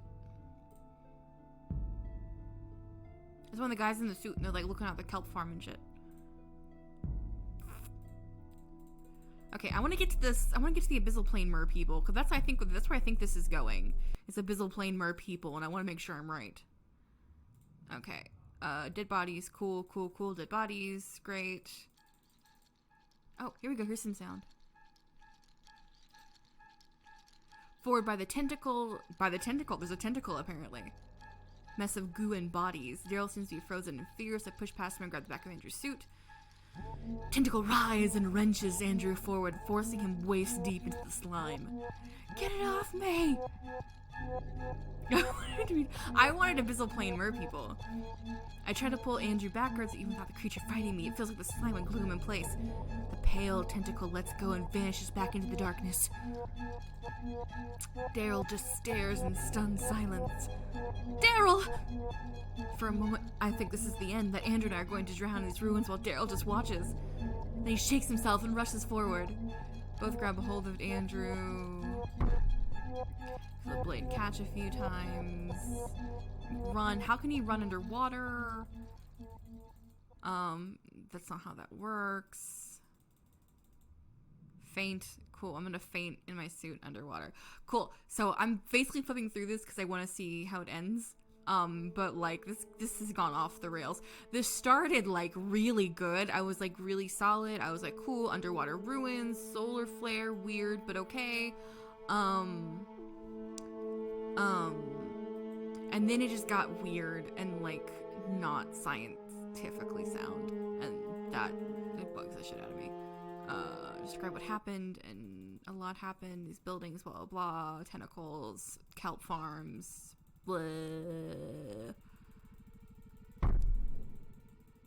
Let's see. I don't know what's going on. He was gone. I'm escaping. Cool. Charlie, run underwater. Run through the mud. Where the fuck are we gonna go? We're literally at the bottom of the ocean. We're literally never going to be able to get back. And even if we do, we're going to die from the bends. And even if we get to the surface and live and make it to shore, everything is dead on this. Everything's shit on the surface because of the solar flare. So like, I don't even know what's happening anymore. The damn bends, right? Alright, cool. I don't know how that ended. I wasn't paying attention. I was just like, cool, she's gonna go back for Lakshmi, and now I'm dead. Great. A lot of things I would have fixed with that game. Because it started so strong.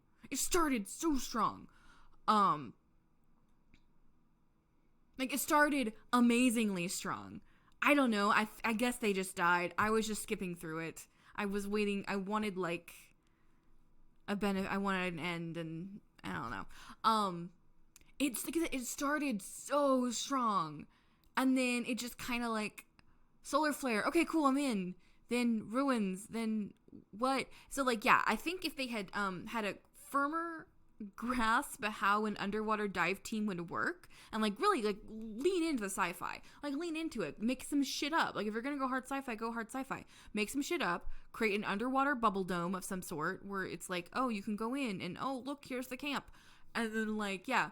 Then like kind of start, like you don't even need to do the solar flare umbilical was cut or anything. Like you could have done like anything that would have gotten you to the ruins would have been good. Anything. Like just, oh, we saw the ruins. Oh, we think the dive team's still alive. But oh no, we got our government funding got cut. So now we're gonna go back to the surface. We're gonna go save them before we go back to the surface. Like that would have been enough to get somebody to the ruins. Nose is itchy, sorry. But no, they waste all this time on the solar flare thing. I don't know, man. I'm bummed out. A little bit because I really wanted some good hard sci-fi visual novel. Let's not make a mech game or something. Cool. The next game we're gonna do is Crown and Cauldron. Hayden, I swear to God, Hayden. I'm legitimately thinking about making a mech game. I want to do something different, and like I kind of want to do something that's a little more RPG-esque, but still visual novel-y. I'm gonna go and turn on the sound captions because I think they're nice. Image captions on, yeah, sure, just for people. I mean, I don't have a screen reader, so it's not really gonna matter that much, but for me. But I'll go and leave them on just in case. Completely shift to Crown and Cauldron. Crown and Cauldron. Turn it down just a scooch. Zerlinda was a child when she escaped the witch trials that robbed her of her mother. She has lived as a recluse ever since, enjoying her garden. Now for something completely different, right? A company for familiar. When an intruder manages to breach the barriers around her woods, Zerlinda realizes just how deep her scars run, how fragile her inner peace is. Also, the intruder is a princess. A strong-willed princess who refuses to be married off and wants to live just like Zerlinda does, freely. So, that's our... How long is this? A branching narrative of 20,000 words with 5 endings. Manage Zerlinda's rage or watch her succumb to her nightmares. Okay, so since this is a longer game... Oh, this is a full so game. Full so, Sour Flower, and Rascal. I'm just gonna kind of give it a look over because, and see, what version do I have up? So this is just the jam version. So this isn't the newer version that they did some updates to. This is the jam version that got submitted in the jam time frame. So there's probably a couple of things that they tweaked that they smoothed out. But since this is what I have to judge, I'll play this. But we're just gonna give it a lookie on stream. Just a lookaroo.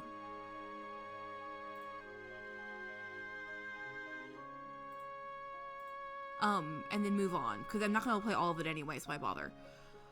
Once again you fall, so that the soil may consume you. I gently lower the dead pig into the hole.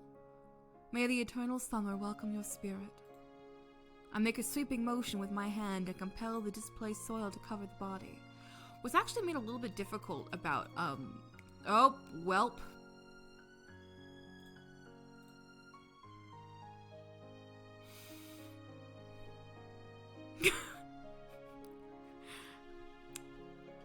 Oof.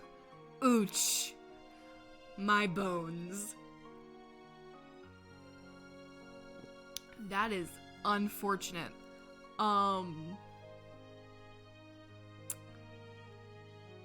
That's like right at the beginning. There's no way around that bad boy.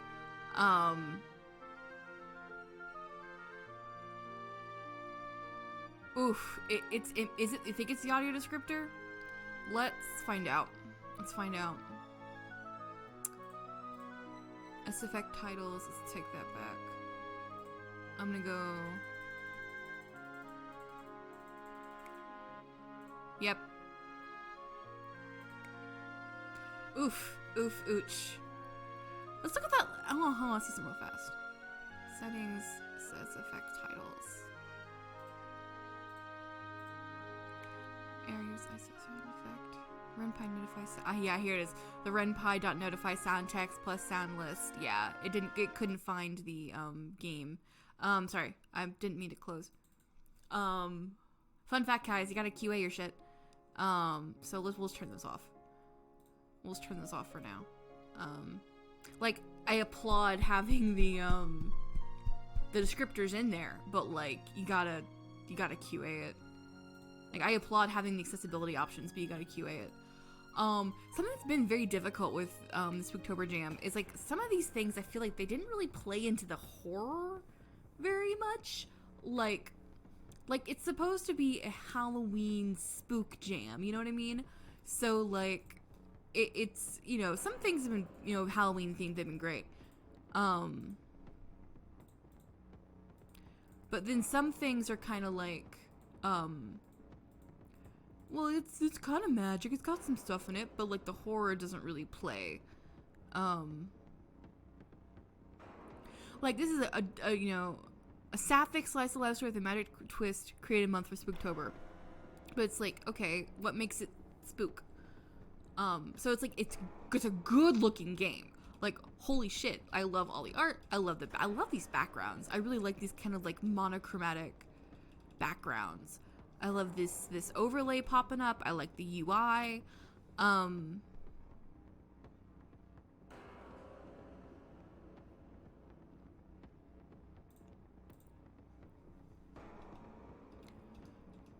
it's in print, and like that's all fucking solid.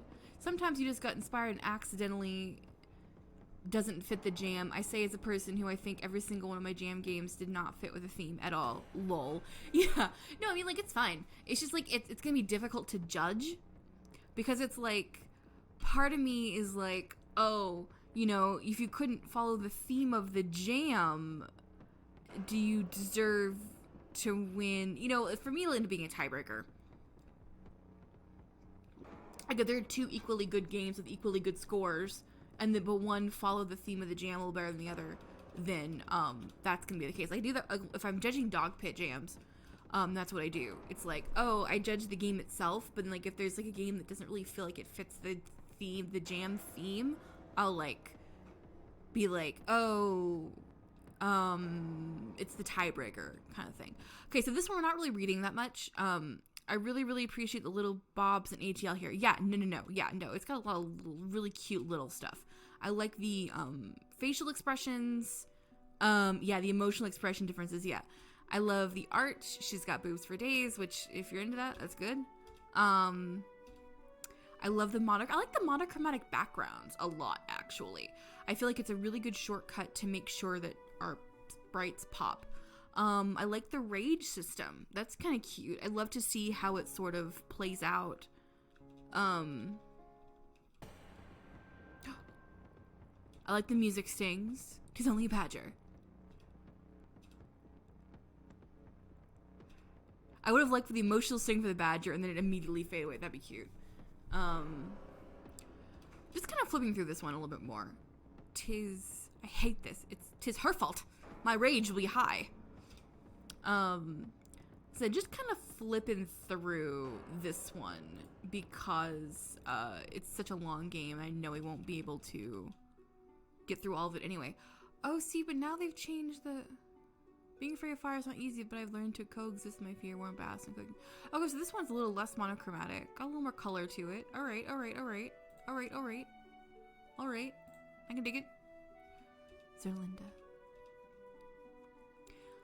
Making the sea. Cold water. I need heat. I need to create fire when I can displace its heat. It's another trick I came up with after years of freezing baths. All I need to do is picture fire. I'm going to think about it now and ease myself into the idea. Nothing. I'm obviously thinking about it, but I can't seem to focus on it. So yeah. So there's a lot of stuff we're not quite getting, and that's like I need some PTSD from her.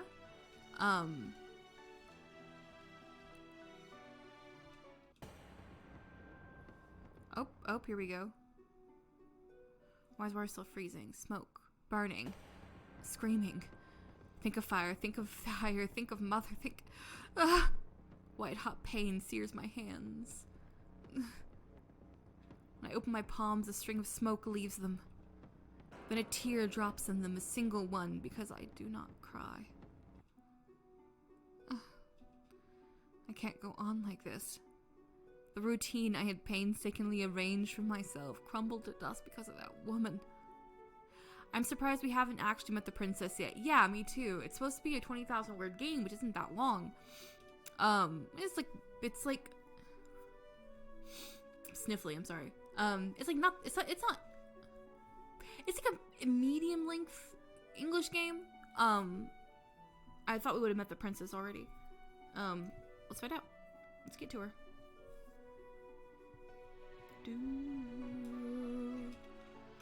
Or not. I could try to forget her and focus on myself. I've made so much progress. Because I feel like we're kind of like, I mean, this is just basically like, Owl. Okay. Owl's weird looking. Spoon.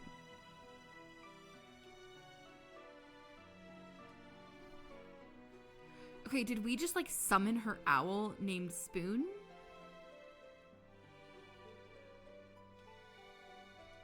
The owl can talk, and I don't know if that's normal or not. Oh, okay.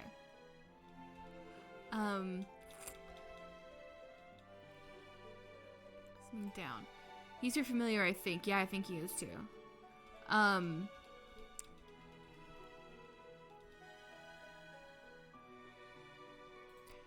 So I guess that she's gonna go after the woman who broke into her garden. That's what I'm guessing. Let's see, this is where the tracks lead me. Calm back. Questions are unmistakable. Where's the princess gone now? I wish I knew. She folded these rags under the blanket. I thought she was sleeping.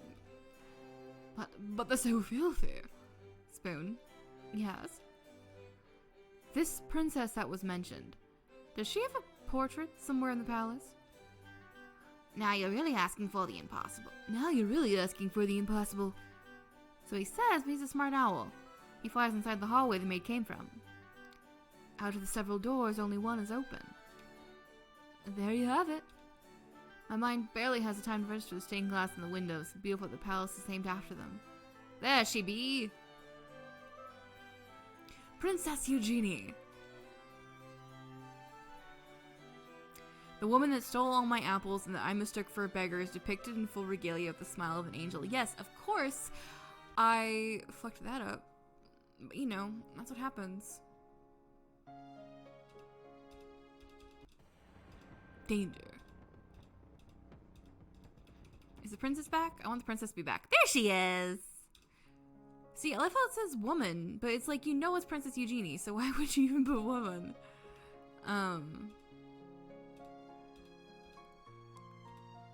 I feel like I could have gotten to the princess a little faster.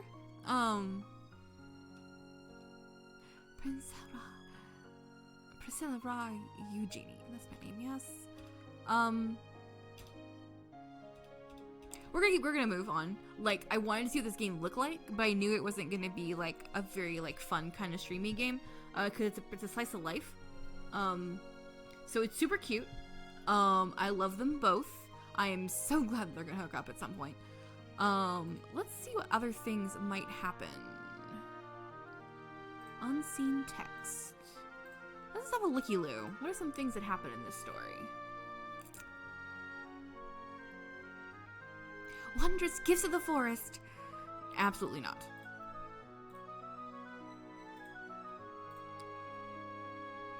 Trying to be funny.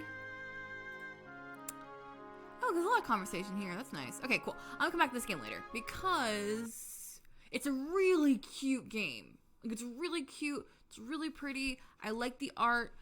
The pacing's a little slow, but it's also a slice of life. And so slice of life just tends to run slower. Like, you have to, like, come into the game knowing that it's going to be a slice of life and it's going to run slower. But I want to go ahead. It's 8:46. There's 4 more games I want to go ahead and get through. I plan for the stream to go a little bit longer than usual, but I still want to actually get through them.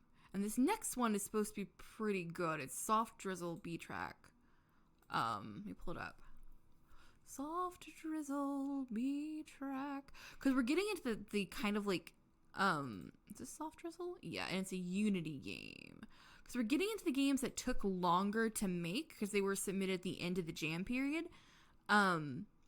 And so some of the games are a little bit more like, a little more, a little more robust.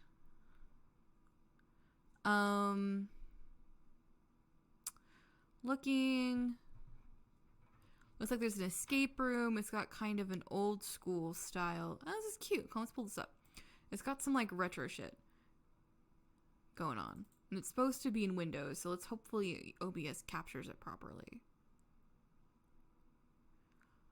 Another tiny visual novel by Lartu.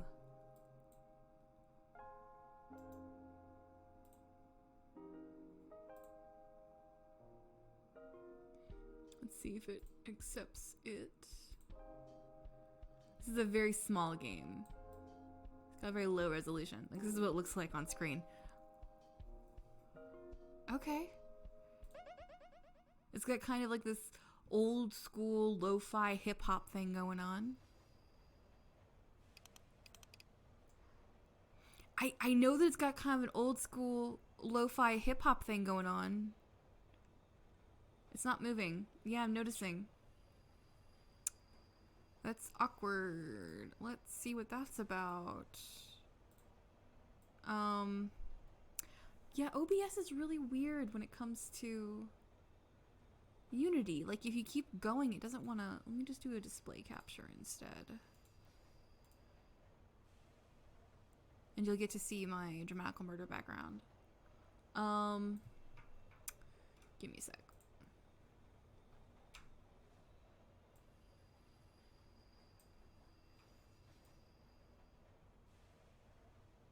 Yeah, I don't know why OBS does this with Unity, where it's like, oh, did you want to, like, actually see the game, like, move and shit? Oh, no, thanks, that's cool. Cool, that'll work. Cool. No, thanks. Now it's capturing the game audio, there we go. I wish the resolution was a little bit bigger. Like, because it's kind of hard to read. Oh, it goes auto mode though. Metro, 1:01 a.m. At last! I've waited so long for this. It's only a week for you. It's only been a week. Oh, auto is still on. I don't want that off. Thank you. It felt like ages. I wanted to change my computer for so long. Oh boy, it's a little difficult to read. Like, can I make the resolution a little bit bigger? No. Shit. I know you can make it full screen, but I don't really want to make it full screen. I just want the window to be bigger. And for the text to be easier to read. Thank you for coming with me today. You really saved me. I would never be able to carry all this by myself. No problem. We are happy to help. Yes, we are happy that you are happy. Is this a new computer? Is this new computer much more powerful than your old one? Are you kidding? This computer's a beast. Compared to the one I have back at home. My old computer is like 5 or 6 years old now. I have no need to change it before, but now it feels Okay, I'm gonna skip a little bit. So my first things is I wish I get what they're going for as far as like the old school retro. It's really cute. Oh my god, it's so cute. I would like more screen purchase for the text though. Because old school retro games, they accounted for the fact that they couldn't get a lot of text on screen through they accounted for their low resolution with less text or with scrolling text or whatever. And so or like the way they parceled out the text accounted for the different resolutions. So this is just a little bit weird. I feel like I'm having a hard time reading the text just in general. Took the retro back to Fuyuko's, and here we are. Iriya Metro Station. A few blocks away from Fuyuko's apartment. Yeah, this is an interesting challenge. Yeah, it's I love retro-inspired shit. Oh my god. And there's a developer who I do a lot of voice work for, Sissel. And they work in Love, which is very pixel-oriented. They do all this pixel stuff in an engine called Love. And it's great. And they're a really good example of, I think, this kind of style done a little clearer. Hinari, do you need help with that? No, thanks, Fuyuko. It's okay. Thank goodness that you brought your dad's trolley to carry all that stuff, Hinari.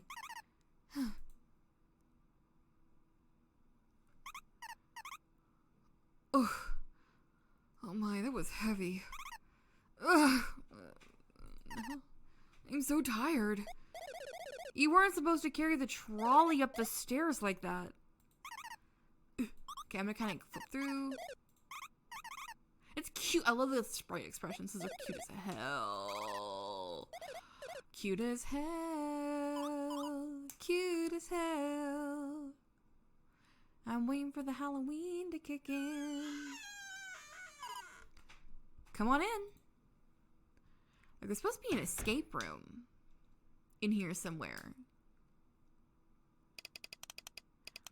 And like so like they use like this kind of this low res imagery right here, and it's like it's cool, but like it doesn't really, I feel like it doesn't quite take advantage of low res imagery. But the sprites are super cute. Oh my god.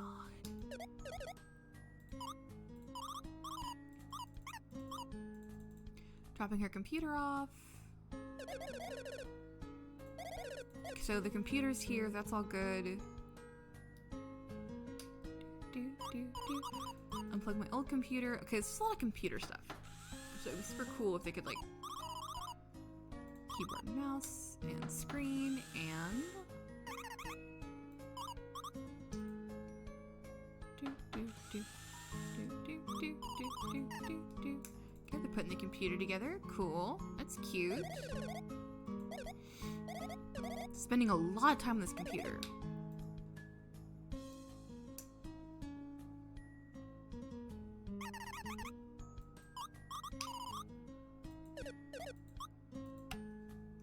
Spending a lot of time on this computer.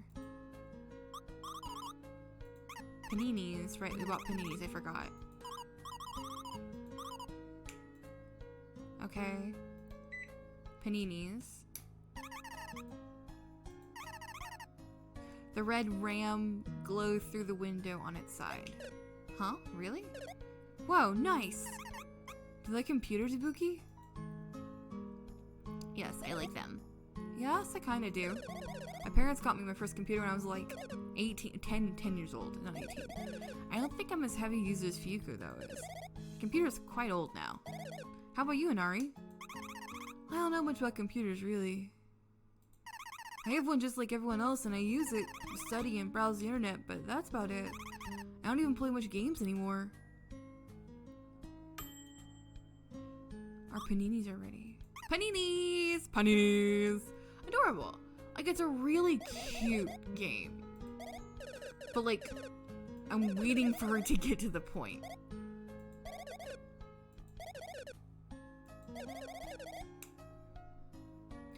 blue RAM is cooler, red RAM is faster, and green RAM uses less energy. It's, I mean, okay. Is that gonna be important in a minute?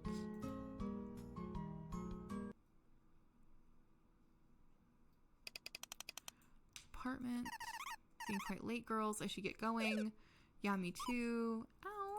You sure you can't stay a little longer?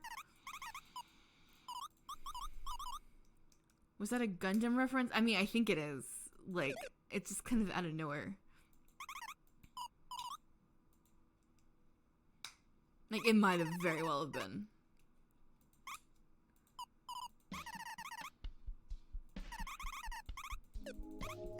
Okay, so now it's getting to Halloween and stuff. I don't know, like... Okay, we're gonna go to Halloween Festival. Cool. Skip through a little bit.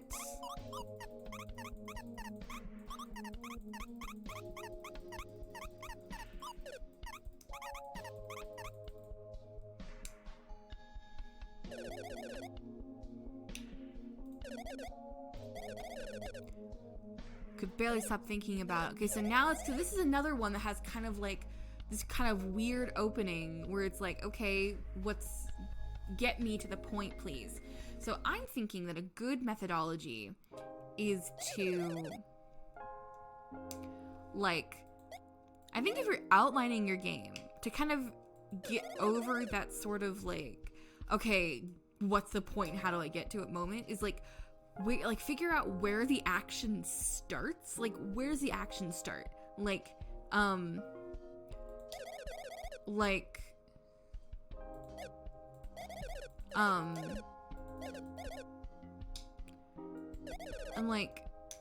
right, go from there. Like, where does the action start? Start there, then go, and then, okay, do I need a little bit more at the beginning to set things up? Like,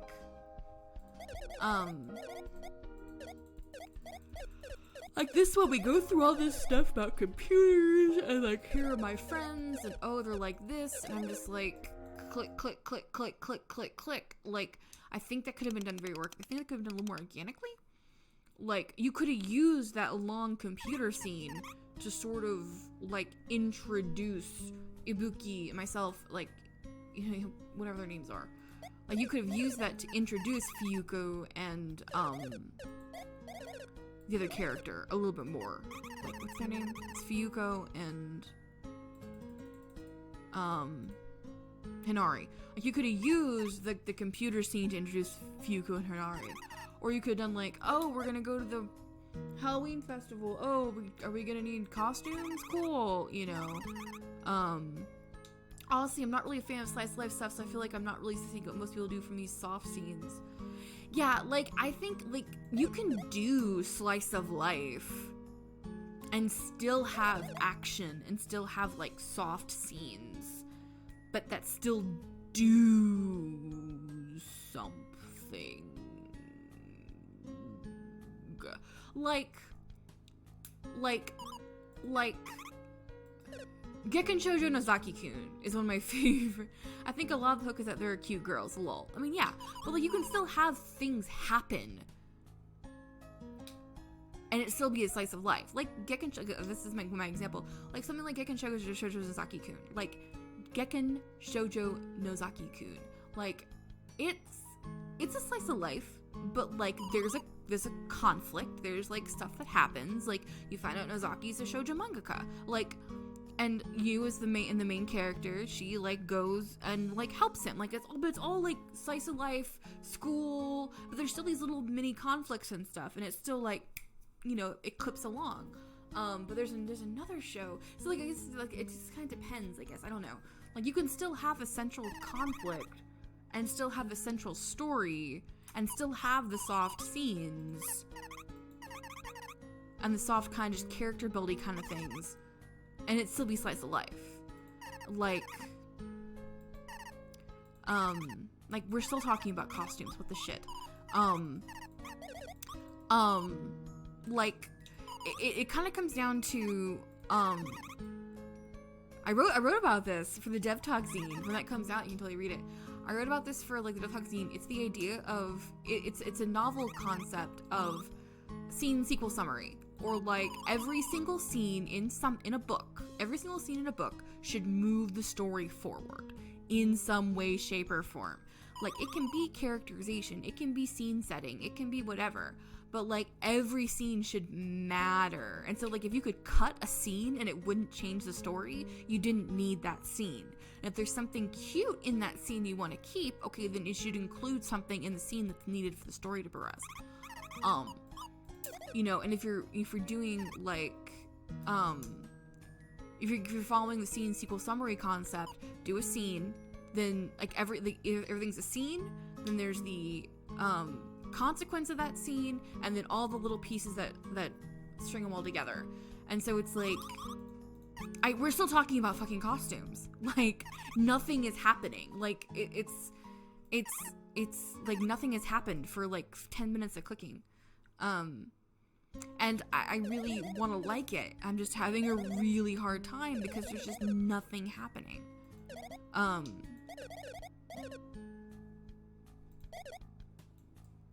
I think some people take slice of life to mean, oh, you know, it's just a slice of what life is really like, whatever, but life has conflict, you know? Like, you can still have conflict in your slice of life, and you still have to have, like, something that happens. Like, I know we joked about Seinfeld, being a show about nothing, but, like, stuff happens. So much stuff happens. So yeah, I think it's just, I don't know why I'm still playing this game. I wanted to kind of see where it went. So I think, like, the easiest way to sort of kind of like figure out, like, what's the central conflict, right from the conflict forward, and then figure out how to get to the conflict. I'm checked out. I'm so checked out. Like, nothing has happened. Okay, cool. We're gonna move on. You guys can look at my Yuri on Ice background while I figure out what we're doing next. Look, here you go.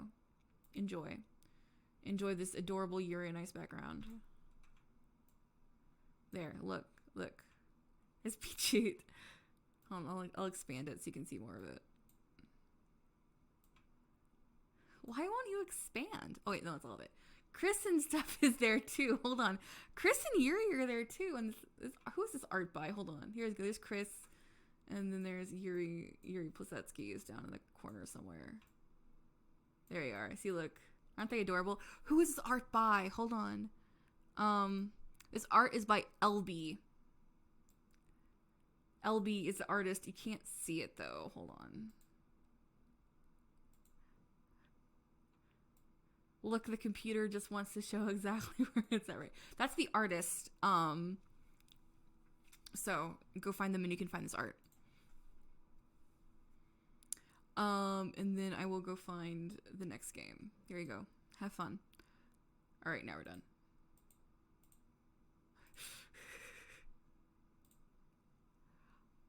It almost looks like it's an official piece, right? There's a couple pieces I have by this artist in my rotation, in my backgrounds. Like, this is like really rezzed up, so it's not as good as like the original art.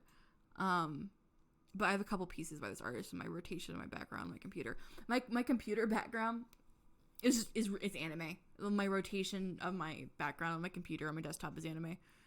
Just a little dramatic murder, a little Yuri on Ice, a little Run High School Host Club. I'm a shoujo trash.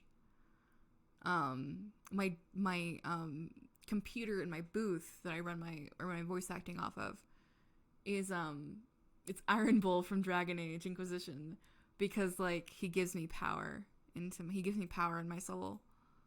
Okay, next is Monster Mash by Hey Marmalade. Amazing.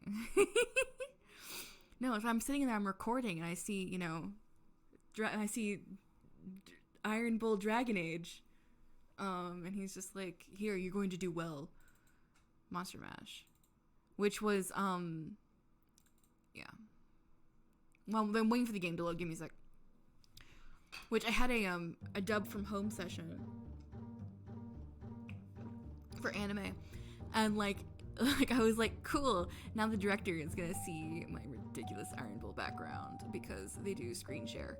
Okay, cool, let me get it open. Come on. Monster Mash. Here we go.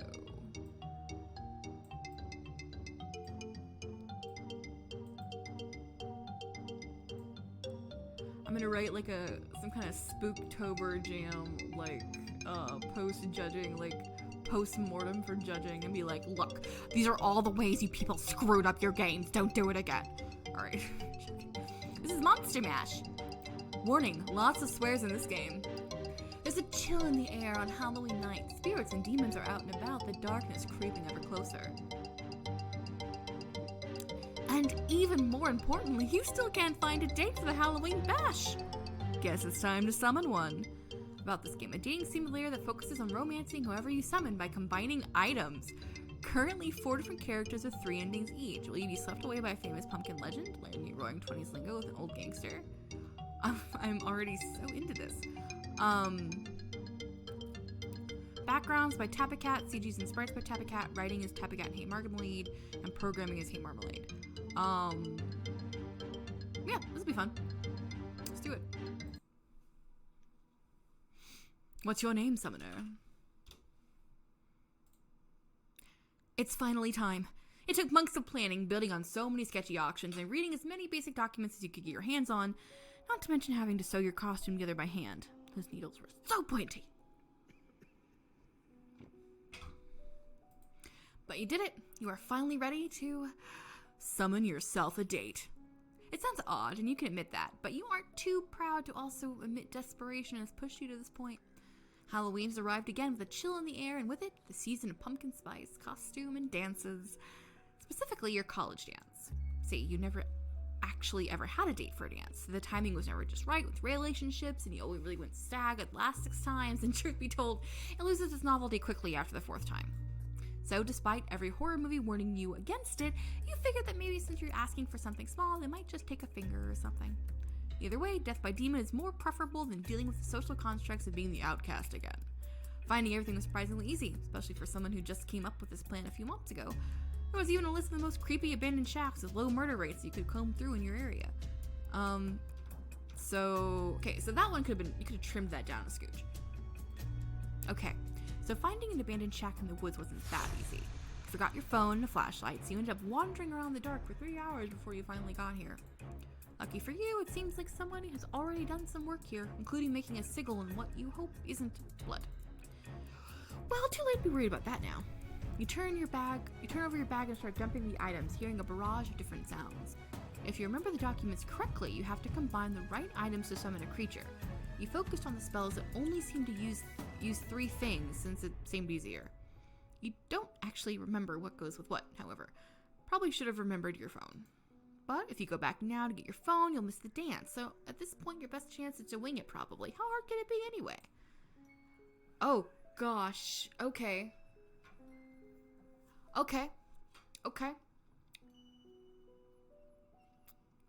Well, I don't know what monsters are available to me. Pumpkin, okay. Pumpkin, and questionable flesh.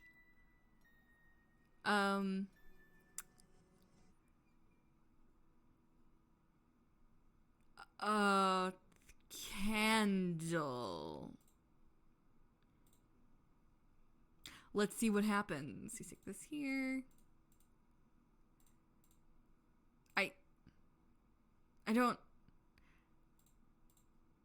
You stare at it, and it stares back at you. All you feel is deep shame at this moment. What has become of your life? Why do you think this would work? Summoning dates? Are you this desperate? You place it on the ground and start packing your things. Without looking back, you make the trip back to your house. Oh, no. Okay, bad end. Cool.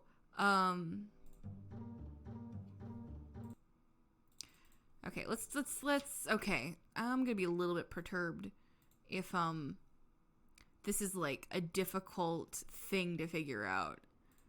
Because I don't know what my monsters are. I was playing for some people, so like a difficulty curve.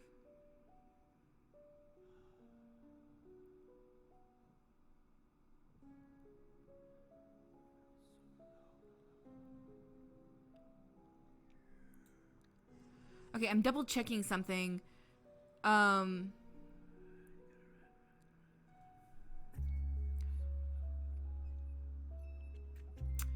So there's not a correct order, but there's a correct items list. So I want Shoggoth, I think. So let's try goat, questionable flesh, and blood vial. No? Okay.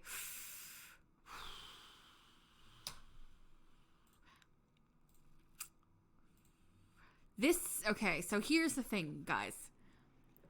I'm gonna have to brute force it. Like, I'll have to, like, brute force the puzzle, because I don't know what the dates are. So like, okay. So, I could go look at the main menu, and I could, okay, so I've got some kind of Doulahan. Looks like we've got, I don't know what's going on here, but flesh is always the answer, right? Okay, so we've got some kind of Doulahan. It looks like we've got a Goatman, something there, and then some kind of Barghest or werewolf. So I could make some guesses, but, like, here's the deal. Like, I need to be, not need, but, like, for, like, a good puzzle game. So, Kawaii, here's what's going on. Because I don't know what's going on here, Flesh was the answer, is I need to summon a date, right? But I have been given no information about what combination of items will summon the date. Like, I don't know. We've tried twice so far, and they haven't summoned a date. We got a bad end. So here's my thing. I would have liked, puzzles like this, to me, like a puzzle construction, is like, there's no hint, like, what the shit needs to be. Like, yeah, there's 336 combinations of things. Like, let's see, 1, 2, 3, 4, 5, 6, 7, 8. So it's 3 times, like, we can try to brute force it, but it's gonna be fucking hard, right? So 1, 2, 3, 4, 5, 6, 7, 8. Yeah, because if you math that real fast, that's 8 times 7 times 6. So yeah, 8 times 7 times 6. 336, yeah. I had to remember how statistics worked for a minute there. So it's like, yeah, I could probably figure some things to put together. Like, I'm sure one of the things is a goat. Maybe chalk.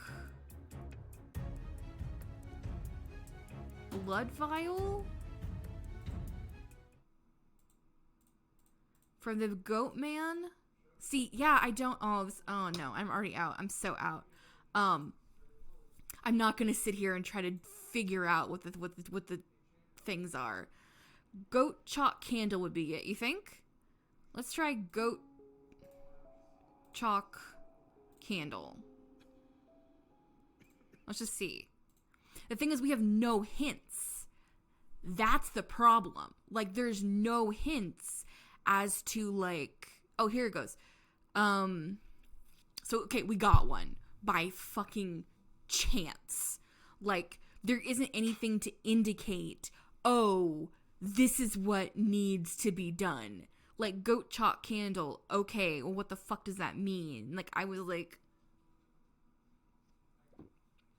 you know, looks like we got one, though. I get so mad. I get so mad about poorly designed puzzles. I'm so sorry. So where I would improve this is have something. Like, you can still make it a puzzle. It wasn't chance, chalk and candles to make a devil circle and a goat sacrifice. But that's what I'm saying, though, is, like, we had to, like, Kawaii's like, it wasn't chance, chalk and candles to make a devil circle and a goat sacrifice. But, like, we had to infer that. Like, chalk and candles to make a devil circle and a goat sacrifice. Like, if we didn't know that it was a goat man at the front, like, it's like there's not enough information in the game to make that inference. I don't know that I would have picked that. It could have been goat chalk and a knife. It could have been like goat and chalk I got because it was like a goat head and he had something on his forehead. Okay. But it could have been goat chalk blood could have been it, you know. goat chalk, like a lot of things. So like, and that's just one character. So like it almost needs to be something where it's like, it could have been like, I mean, goat chalk candle, goat chalk knife, then a Sierra puzzle. I mean, yeah, but Sierra puzzles are like notoriously bullshit. So like, that's a really low fucking bar. But like, there's nothing, so basically there's nothing in game.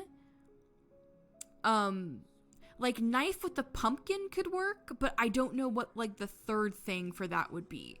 So like, it's kind of brute forcing it a little bit. Like you're just kind of like making guesses. Like we're still guessing. Like we're still not really like making we're not still picking an answer based off information that we receive from the game. We're just like, okay, well, I guess pumpkin knife might work, and like, oh, I guess goat chalk might work possibly. Like, it's still a guessing game without there being like anything to back it up locally in the game. Sorry, I get heated. Baphomet. Yeah, Heidens, please dom me, satanic goat man. I wanted Baphomet, man. Say, Dewdrop, are you getting in it anytime soon?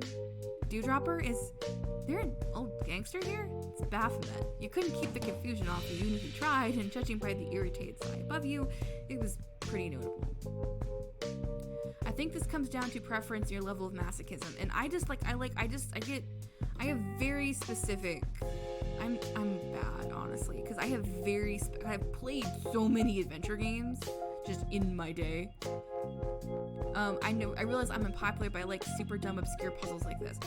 I like puzzles that they make sense in the context of the game. Here's Baphomet, and he's a goat man, and he's in a purple suit, and I'm into it.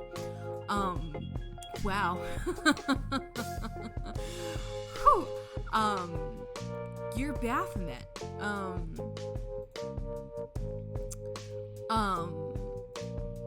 Like, for me, like, I get frustrated when I'm playing an adventure game, and it's like, what's the answer? So I something very minor to have improved at the beginning of this, would have been just, like, something to reference what you needed to do. Or, like, even knowing what the monsters were. Like, and having hints about the monsters. Like, even a little book that was just like, these are these are some things you could summon. And then you can kind of infer from the book. You know. What's going on? Did you want Baphomet to kill someone? Wait, killing someone, that's usually what? Want me to pump someone full of lead? Ooh, that makes more sense. Killing someone, isn't it? So, I think I would have liked, also, like, so they have my name up when I'm just thinking, and I'm like, am I thinking or am I talking to Baphomet? You want Baphomet to kill someone? Like, am I saying these things? Not really. I wanted you to go on a date with me. Pick someone? Oh lord.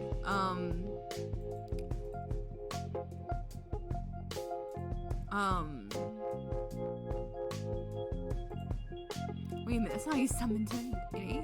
Remember the Mickey page you read about asking out your crush, not complete with pictures. You realize there's still a few steps for asking them to dance, which is wooing. Doll. You need to show them you have interest in this life and history. Women, men, and demonic figures love that shit. Or so you heard. Either way, you're going to woo the hell out of him. With all the finesse of dating sim logic, you spat a question out at him. So, what's with the knights? What are your... Oh god. I want something cute. I want to do that. I'm gonna say... so like goats, can you eat everything? Yes. Hayden, you're so... Hayden, inappropriate. I'm so glad that this chat isn't being recorded, so I get to say... I get to keep your horning on main energy off my VODs.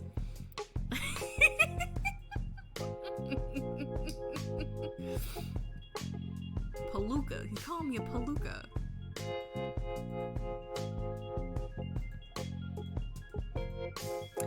can handle this, like, fucking demonetized. I'm gonna call you out on Twitter later.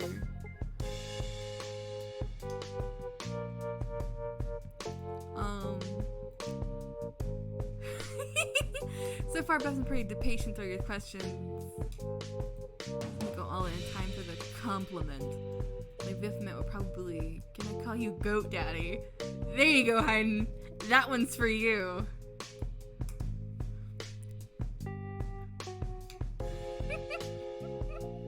I'm not gonna do that one though, because I want to actually like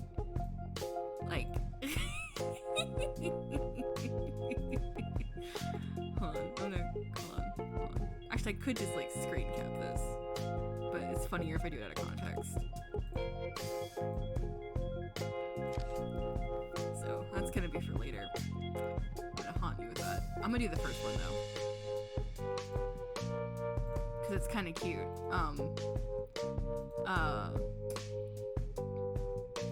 Oh, that's adorable though. Like, he's like, I think it's gonna work though. Like, if I ask him if I do the Goat Daddy thing, it's gonna be, like spaghetti? I'm not even paying attention to the text. I'm really not.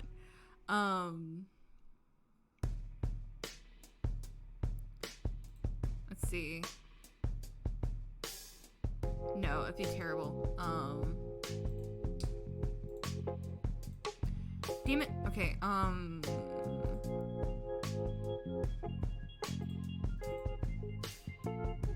okay, no, he liked it. Cool. Go. No, I don't. What is this? This is gonna be bad. I'm gonna click it and regret it.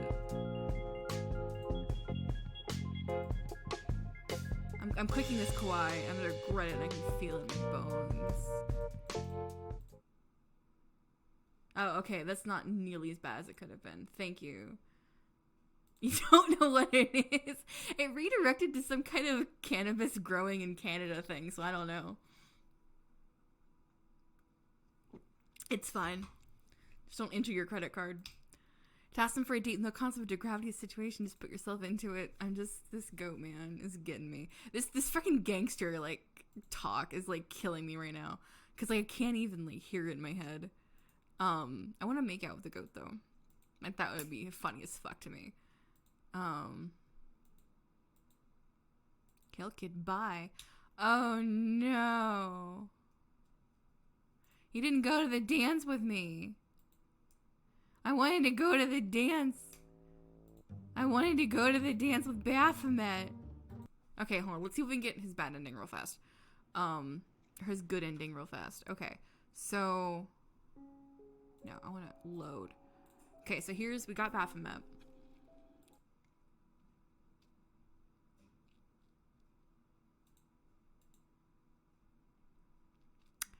Okay, here's Baphomet. We need to call him Daddy. Okay, so let's quick save. You're Baphomet. You like that. Okay. Okay, you want a Baphomet to kill someone? I want to kill them. No, let's do absolutely. Okay, absolutely. So he wants me to kill somebody. Okay.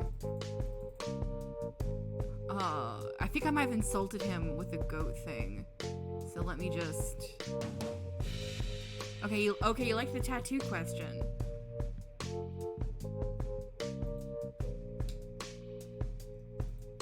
Something about Latin. Okay.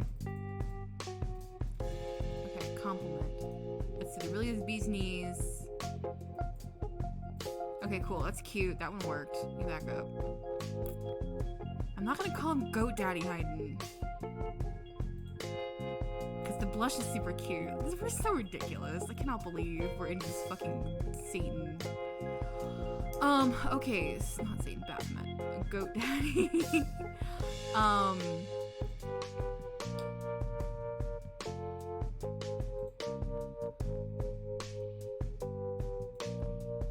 Third date situation. Let's see. Oh, he likes that.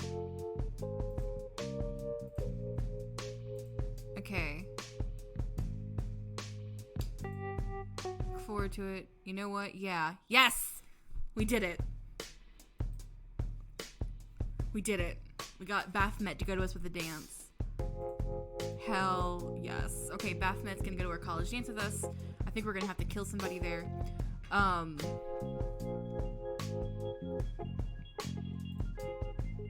got my little plague mask costume. That's the best. I'm highly amused. So yeah, so I'm very frustrated by I was very frustrated by the thing at the beginning. Like that's like the one thing I hope that they can adjust. Because the rest of it's really freaking cute. A couple of things. I wish they would change, I wish they would make a distinction between me speaking versus me like narrating internally. And I wish they would have a little something at the beginning to make the puzzle a little more puzzly. So it's not, I'm just like guessing. It's like, oh, I can figure this out. And I feel like, oh, I'm rewarded for figuring it out. And I will absolutely date Baphomet because that's just the kind of weirdo I am. Because this is adorable. Now let's see if I can figure out how to get the pumpkin head because I'm curious. Knife.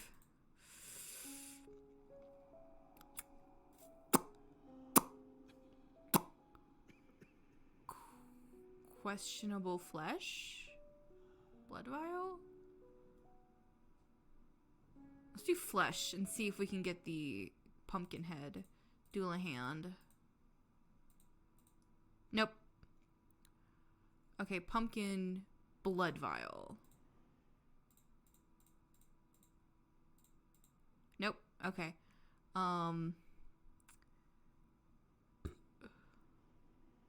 Candle? I mean, if it's always a candle... Okay, see, that I wouldn't have gotten there. Like...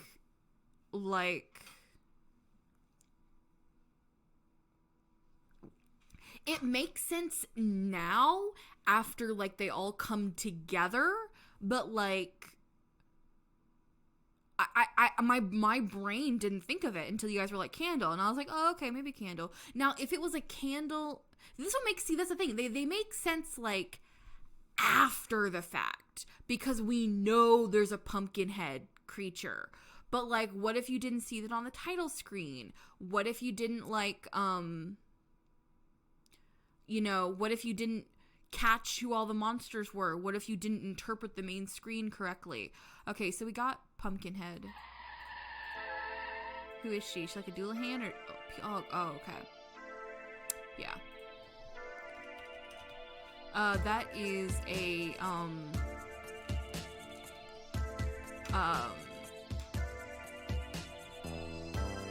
don't know. I know the name, but I can't think of it. Okay, so we got her. I'm gonna save.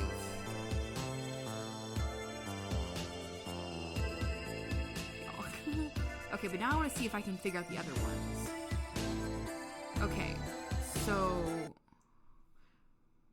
there's some kind of... We got the pumpkin. We got her. We got him. We got some kind of werewolf and like Shoggoth, maybe some shit going on here. I don't know. I have this 4. Let's do... I mean, if it's always a candle, like that's something. Let's try that. Let's try candle, questionable flesh, blood. Nope. Okay. Okay, so we haven't done... How many are there? Just the 3 or 4. Quill and blood vial with something else will be one, you think? Quill, blood vial. I mean, yeah, I guess that could be something. Because like, you dip the quill in the blood vial.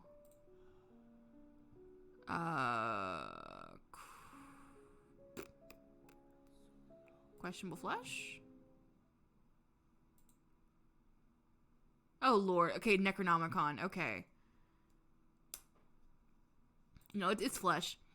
It's a Necronomicon, but it's got that fucking Yowie face on it. And apparently it got shut off. There we go. Cool. Again, though, I'm not, like, we're figuring it out, but, like, I'm not having fun figuring it out. I'm just like, eh? Like, I'm not feeling like I'm being rewarded for my cleverness. If that makes sense. I'm gonna delete these. I don't really need them anymore. I'm gonna delete that one. I don't need it anymore. Because I don't feel like I'm being rewarded for my cleverness. I don't get this one. So it's Cthulhu. Yes, that's the thing. So it's Cthulhu. It's a Shoggoth, who's a Chthonian.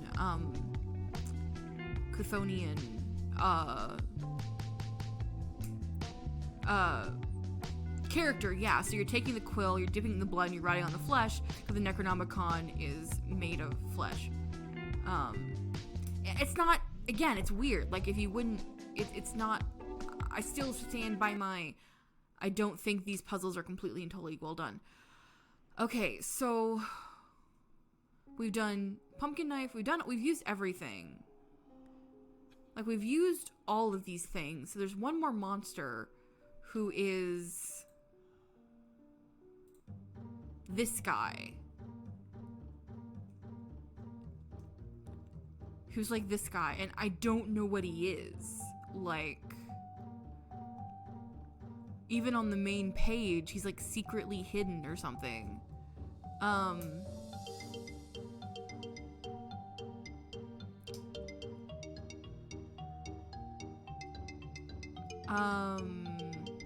I'm looking in the...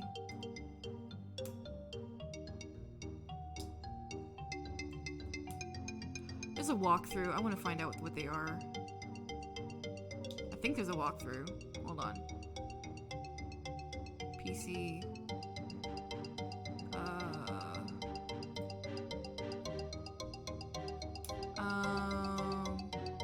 Is there a walkthrough?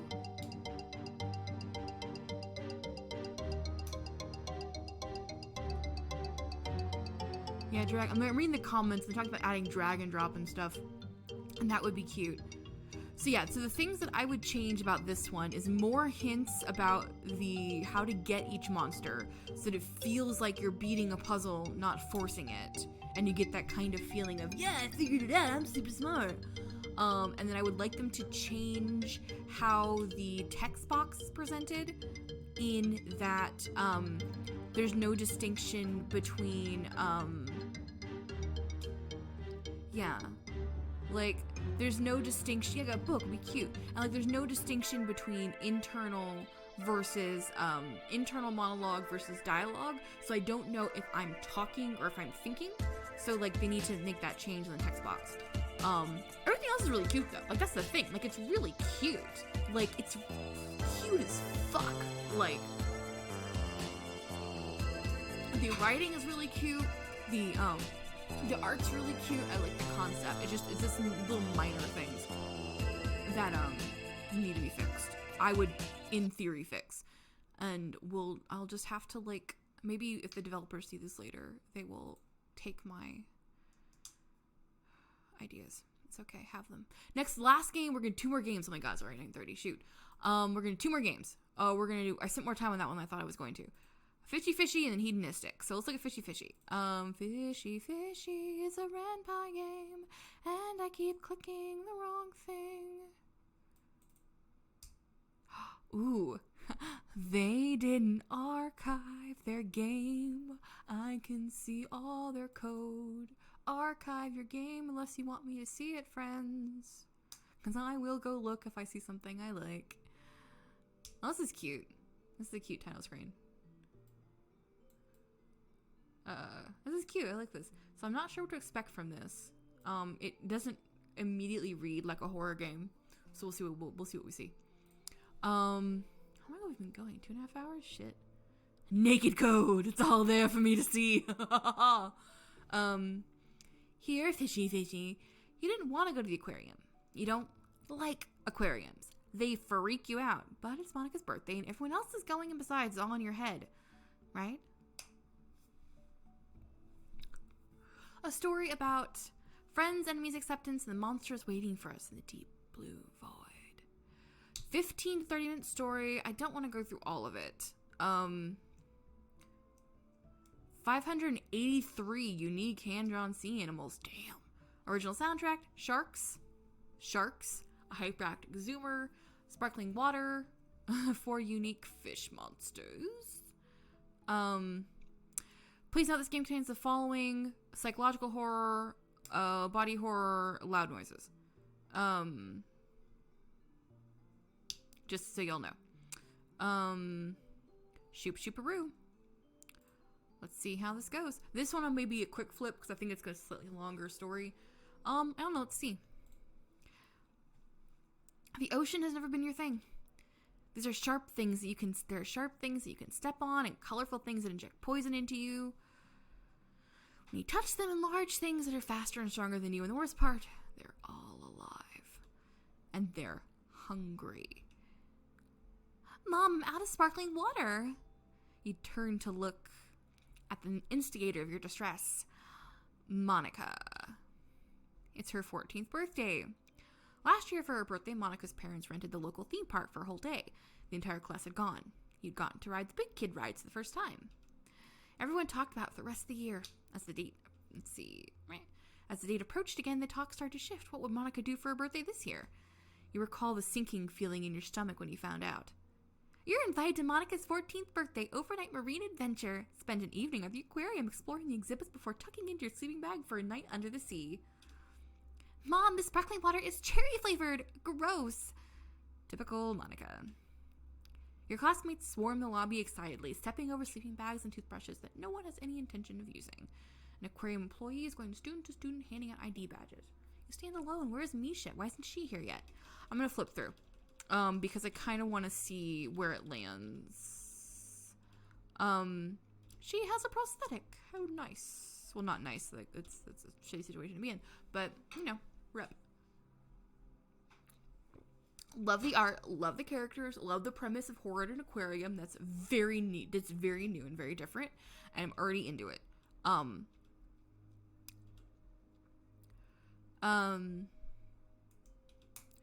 I just kind of, because it's getting kind of late, I'm kind of tired. I kind of want to see where this game, like, goes. Oh, also, we have unlimited La Croix, so go wild. La Croix. Mansion St. Jelly's exhibit. Enter. Because I kind of want to see how they build her anxiety being in an aquarium. It's dark inside the jellyfish exhibit.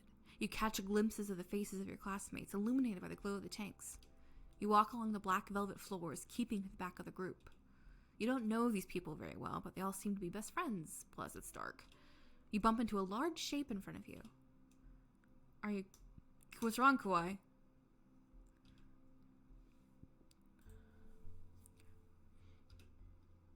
What's wrong, Kawaii? Are you kidding me? What's wrong? Sea creatures are dangerous.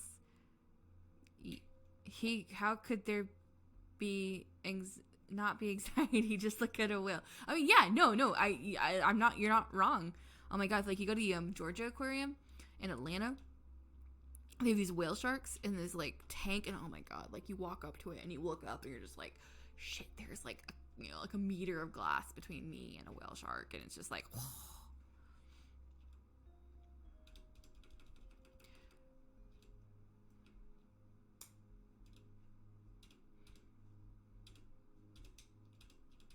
I kind of want to, I'm just skipping. I know, I'm so sorry to the developers because like, I kind of want to see where this one goes.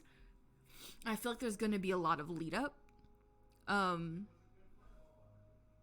Here we go. You think about looking down and seeing nothing but darkness because the sun can't penetrate anywhere near the seafloor. You think about a giant mouth breaking through the darkness and it has eyes and its teeth and it sees you. Misha grabs your hand. Come on, we're going to the kelp forest. Toby and a few other boys run by laughing. You hesitate. Misha rolls her eyes. Don't worry, it's the kelp forest. It's not scary at all. No sharks, just some plants. Come on. She lowers her voice. This is our chance to hang out with the cool kids. I really want to look good in front of them. Is that a thing people were concerned about? Because I never was. Maybe I was, and I just refused to admit it as an adult. I love the art in this. It's really good. Makes me happy. And I love that it's like, it's 14-year-olds, but it's actual 14-year-olds. It's not like this anime ooh woo. I'm 14, but I have the breasts of a 25-year-old 14-year-olds or whatever. You know what I mean? Like,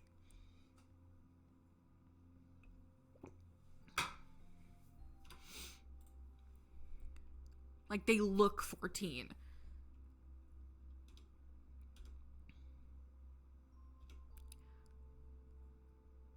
Super stoked you made it, cuz. Stop being babies. I'm not gonna tap the glass so hard or murder all the fish or anything. They're just gonna die because I tapped the glass. Yeah, I'm not stupid, not falling for that. Wow, Toby is so smart. He doesn't fall for facts. There's no tricking that guy. You total dingus. Who says dingus, though? Anyway, isn't the glass like 2 feet thick or whatever? Like, I tapped the glass once and it's gonna break? Sure, I need like a super katana or something. Toby looks at you and you phrase. Hey, I wonder what happens when you tap the glass with your freaky cyborg arm. Come on, try it. Toby, cut it out. Stop being lame. I just want to see what happens. Come on, Olive. We're not supposed to tap on the glass with our normal fingers, but what about her weird robot arm? Maybe it's different. Maybe all the fish will come and look at it and it'll be cool. Toby's a dick. Fuck you.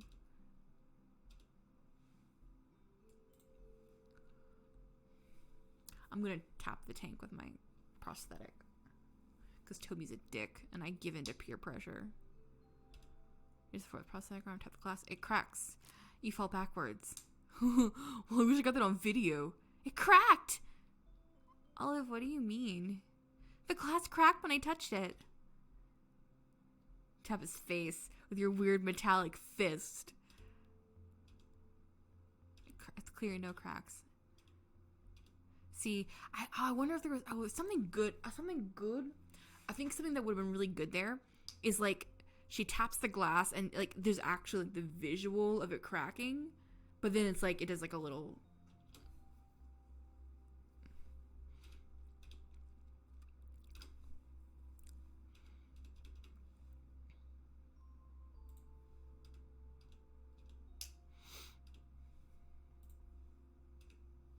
Nope.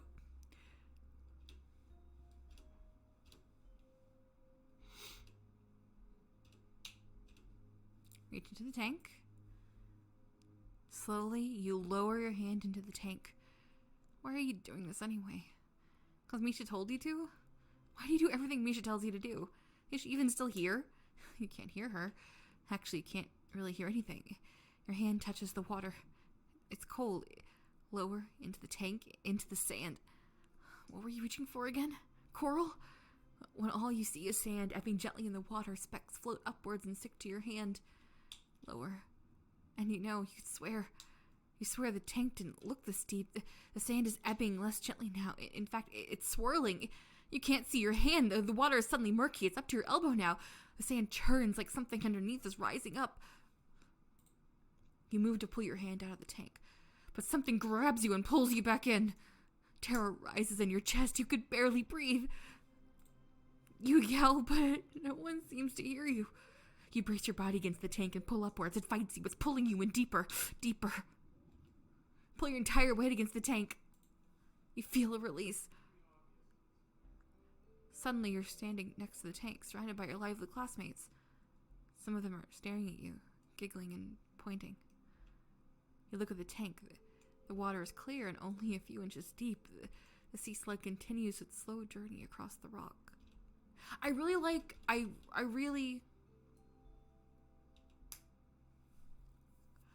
Huh.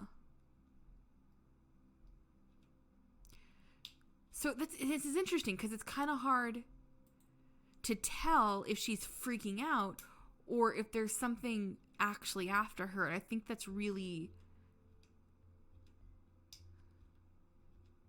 really good. I think it's a really good way of taking this kind of very it's a very mundane experience. It's an aquarium.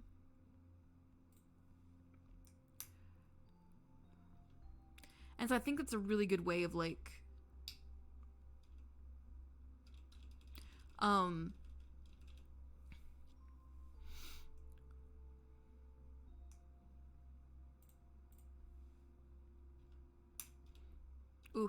And so you're kind of dealing with the anxiety of being alone with friends and being somewhere you don't like and dealing with phobias and anxiety. And I think there's just a lot of, I think it's really good. I think there's a lot of really good stuff there. I wish I had more time at the moment to kind of sift through it. I'm going to come back to it by the end of the week, obviously. But right now, I wish I had more time to kind of really sift through it.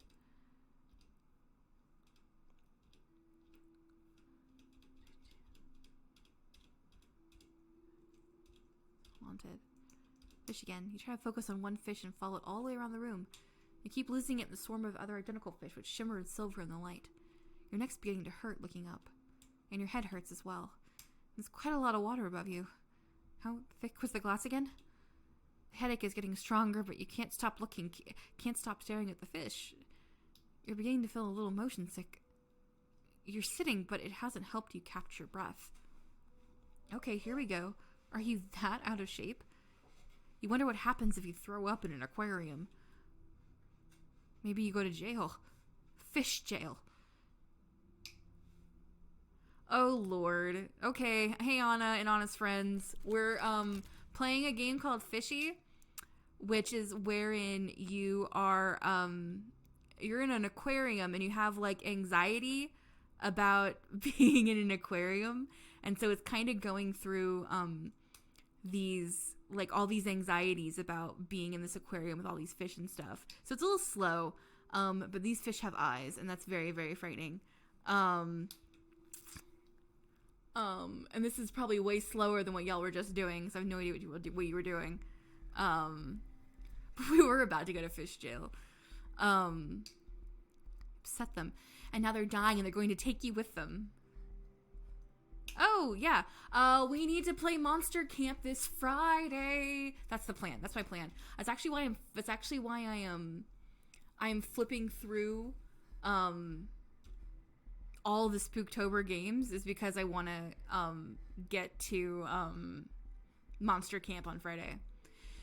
It screams in pain, each limb breaking under the weight of the swarm, each time a new one growing back. Hell yeah, bitch! Anyone can play We're playing Monster Camp on Friday. Plan made. If you have Monster Camp, come play it with me on Friday. It'll be exciting.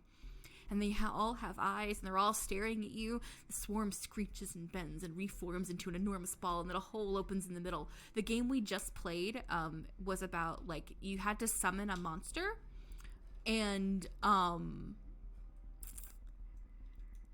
we had to, like, we summoned Baphomet, and then we dated him, and we went to our dance, and then he asked us to be his girlfriend, and we said yes. It was very exciting. He set up the floor. When did you even lie down and stand up shakily and you run? So this game has done a really good job of, like, Dom me goat daddy. That's Hayden's being horny on main in here. This game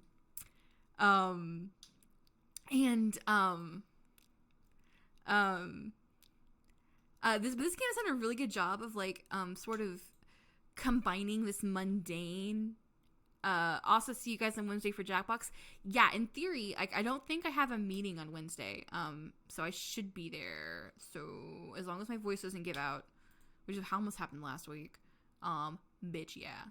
Half-finished posters line the walls, empty. I have to apologize to the devs who's gonna watch this later and be like, what the fuck was happening? Half-finished posters line the walls, empty tanks sit on the floor, a table is knocked over. Up ahead, you see light peeking through a doorway. You enter. A friend. Oh, God. Olive. You're finally here. Octopus. Are you enjoying your trip to the aquarium? Is it playing out the way you expected?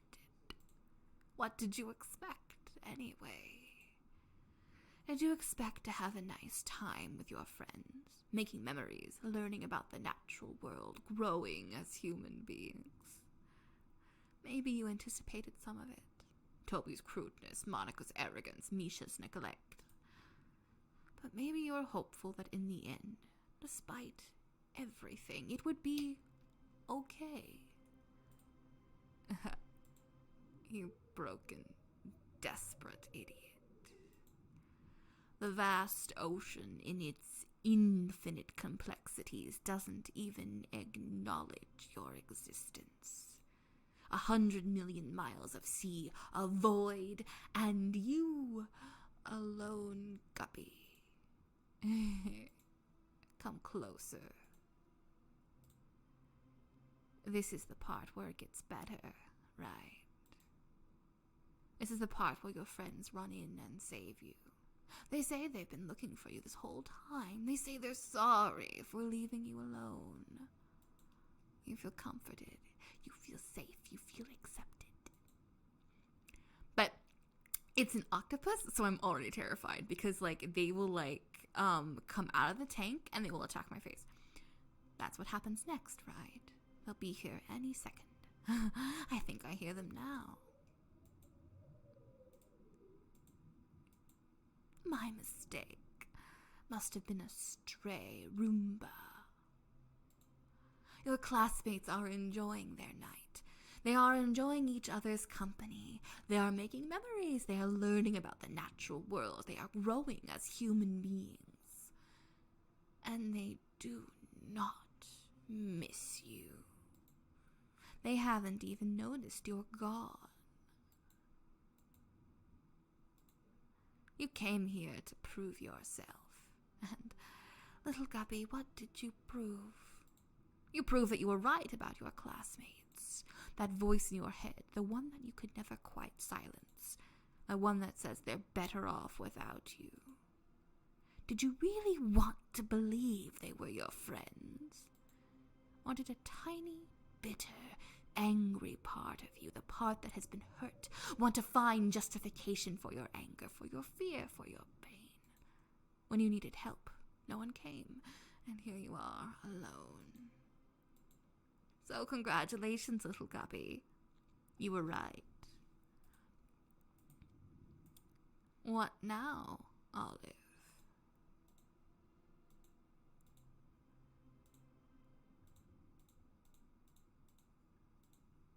I like this ending. This is good. Stare at your own. Look at this. I like this. I like this. I like the mundane. I like the mundane mixed with the horror, mixed with the like what's real, what's fantasy, what's in her head, what's she really feeling, what's actually happening versus what's not actually happening. Like, is this octopus creature actually there and talking to her, or is she, like, fucking imagining it?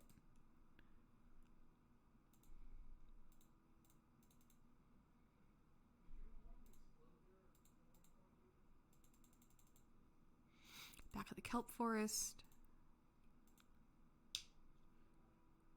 Oh. Ooh. I got some sea creature faces happening. Guys? I'm horrified. I know, so I'm just like, run. Dun, dun, dun. Is there music that I'm just not hearing? No, there's no music. Oh, some music would be good here.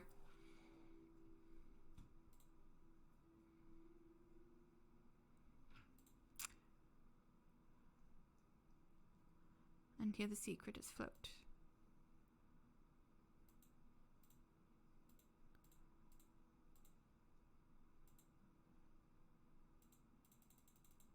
You blink.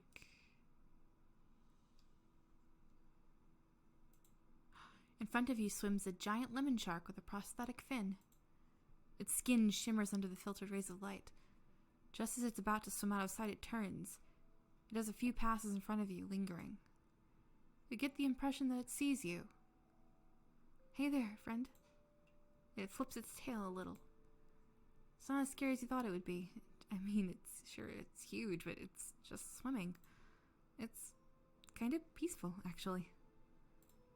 You lean back for a while and watch. The shark swims around, weaving in and out of the rocks, passing the other sharks, reaching the edge of the tank, but never quite staying far from where you sit. Read it. This is instantly around the eagle shark fishing vessel. The loss of its tail or fin. And swimming with prosthetic, but also the reason of other sharks. Aww.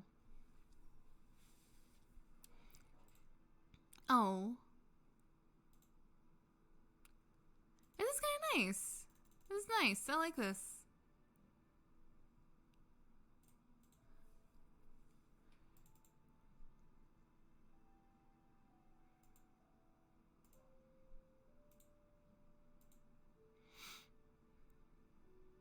Aw.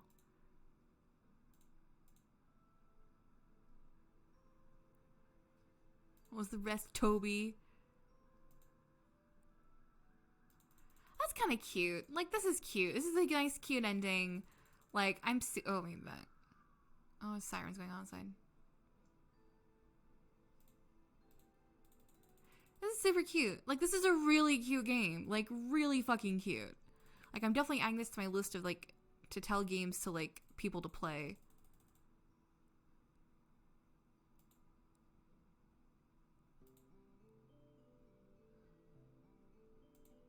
Like, and they got really cute ending art. I'm waiting for that fucking octopus to show up, though. Because the octopus terrifies the shit out of me. Oh, there we go. You should start rating games by how many times you say the word cute. Yes. This gets a 7 out of 10. This gets a 7 cutes. Okay, so we got one more game.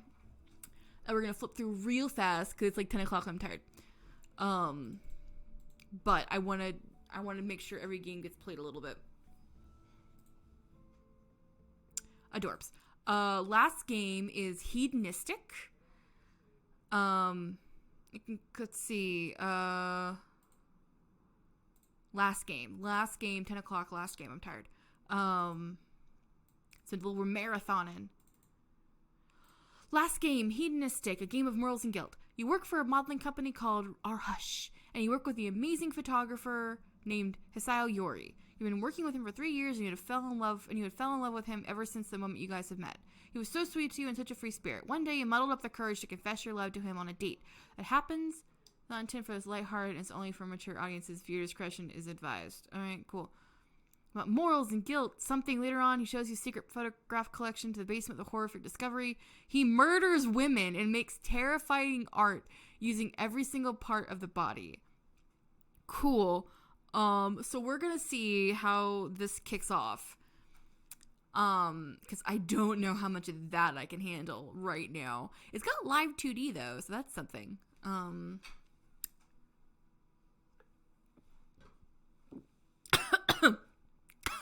We'll find out.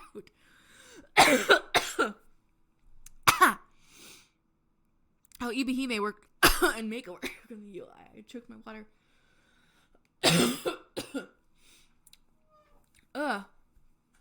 Yeah, no, I don't know. Let's see what the fuck we're about to be in for. It's maybe the best game or worst game to end on. Let's find out. Great. Other games by this developer are other things I've never played, so I don't have a... Also true if I get to judge their anatomy of the organs. Yes. Accurate. Same.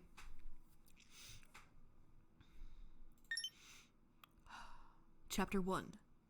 I don't know how long this is. Let's just see what we do. You're sitting at your phone waiting for a friend you recently met from your job at our Rush as an assistant. I was hanging out with her last week. It's really adorable about it as well. Here's your friend walking inside. I'm right here. Hey, sorry I was late. What was your name? I thought we were friends. What the fuck, bitch? All right, you have a very old name. I'll nickname you Bubby. I don't know what the fuck that's about. Okay, so the live 2D is weird. Live 2D is a very like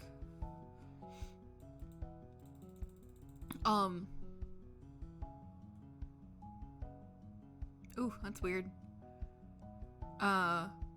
It's a little the rigging is a little odd. I would not make the hair quite so loose. Cause it's like your hair doesn't just like randomly sweep side to side. So I think the rigging is a little bit over the top. And they could have used an alpha layer underneath the coloring there. I'm gonna be like hyper whatever.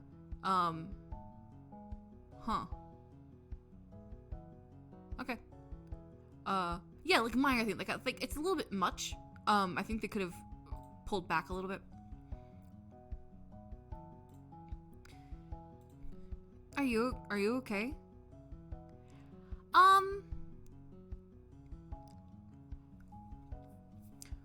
kind of like how over the top it is. For me, it's distracting because like I'm seeing it, my eyes keep getting drawn up because as I'm trying to read. Also she doesn't have any legs apparently. And so I think it could be pulled in just a little bit. She looks at the menu, almost like she's hiding. You're curious why she's doing that. Are you okay? This is kinda habit. Sorry. You accept her answer and pick up the menu yourself. You see a bunch of sweets on the menu, ranging from tiramisu all the way to brutaboni. Which one will you get? Wow, fuck. Stew, I do love tiramisu. I fucking love tiramisu so much. You choose the tiramisu. I like that, that's cute. I like this. This is really cute. I really love this restaurant. Everything's so good. I've never really gone here on this side of town. Why? Tara speaks with her head deep in the menu. I haven't really explored the city since I've been here. Really? So when did you move here? 6 years ago. I'm gonna kind of flip a little bit because I kind of want to see it get to the point.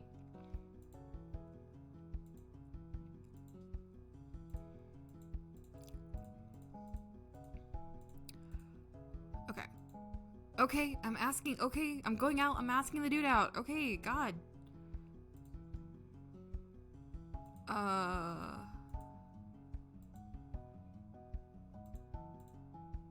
In the TV series, I couldn't become a bungo, so I reluctantly decided to get a stray dog. That's very, very weird reference.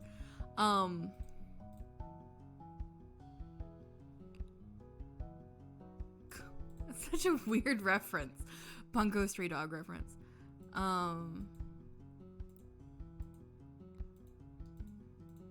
Okay. So, like, yeah, it was a little slow through there. I think they got picked up a little bit. But they got to the, you're gonna ask the photographer on a date. That was nice. I got there pretty quickly. In the Kit Kat factory, you see a lady calling out for her child. Apparently, her child has gone missing inside the Kit Kat factory. Sure? I'll help the lady with the Kit Kat. You go to the woman and ask if she needs help. You need help, ma'am? Yes, I was making a Kit Kat with my daughter, Ty, and I had to use the bathroom. When I came back from the bathroom, she was gone. She's 8 years old, small for her age, has blonde hair, and is wearing a red polka dot dress. You guys gonna help me find her? Yeah? Dress says split. It's a tie. Big inside. Playground. Hang anywhere. You think you might never find her, you become lucky. You finally find Ty sitting inside an enclosed area crying. Towards Ty and speak to her. Hello, your mommy got us look for you. I don't know what this Kit Kat thing is. I want to get to the whole, like, my guy I asked out. Isn't this just the Hershey factory? I mean, yes? Okay, so I'm supposed to be making, like, moral choices, I guess. Time passes with you and Tara making all kinds of Kit Kats. I mean, this is a real thing. I mean, like, you can get... Okay, so... Cantaloupe sounds disgusting. Banana with Kit Kat could be good. Cappuccino Kit Kat could be good. Custard's probably good. Cheesecake's probably good. Cherry's probably good.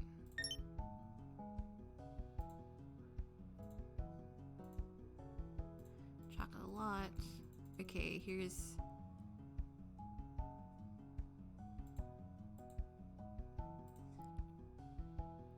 What did I do? Have you had a Kit Kat before? Yeah. Look at the Kit Kat and realize...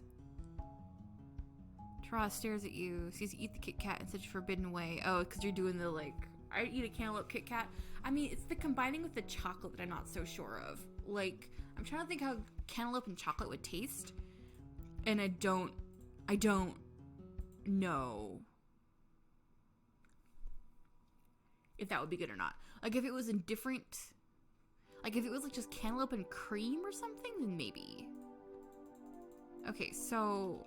chapter 1 was just going to Kit Kat Factory and making Kit Kats. Where the fuck is the story going?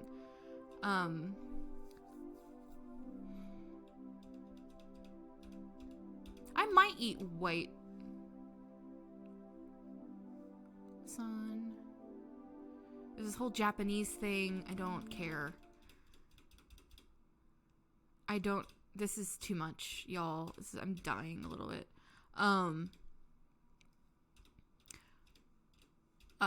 This is just so much just an extra bullshit that's not needed. Chapter 1, Kit Kat Factory 2, murdering small children for their body parts. I mean, yeah, I wanted the Kit Kat Factory thing to, like, lead into something. Like, I wanted him to have kidnapped the child and then used the child to, like, for his art or something. All the day, all the time, so what's up? Okay, you know what we're gonna do? We're gonna skip and we're gonna see how they handle the whole, like, body part shit. What? I don't like any of this. This game is ridiculous. Extra unnecessary things are 100% necessary. Kawaii, please stop. I'm kidding. I'll watch TV. I'm gonna watch propaganda. I'm gonna play video games. Okay. Oh lord. Now there's Space Invaders. I think this game just doesn't know what it wants to be is the problem. Like this whole thing about, oh, it's a game about like, oh, moral choices and stuff, and apparently no, it's just like some kind of like, this is Renpai. This is a Renpai game. Hold on, what the fuck? Hold on. This is a Renpai game. How did they have Space Invaders in a Renpai game? What the fuck? Okay, now this is impressive. I want this just to be the game. How do they have fucking Space Invaders in Renpai? Is it an ATL thing? Yeah, Space Invaders has an open Python script. Holy fuck. Huh.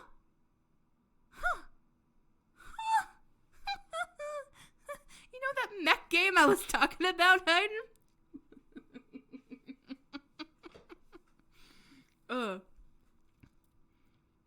It's not easy to do. I don't need easy things. I don't need to do easy things. I don't know. Let's read a book. Comics on the park bench. I said read a book.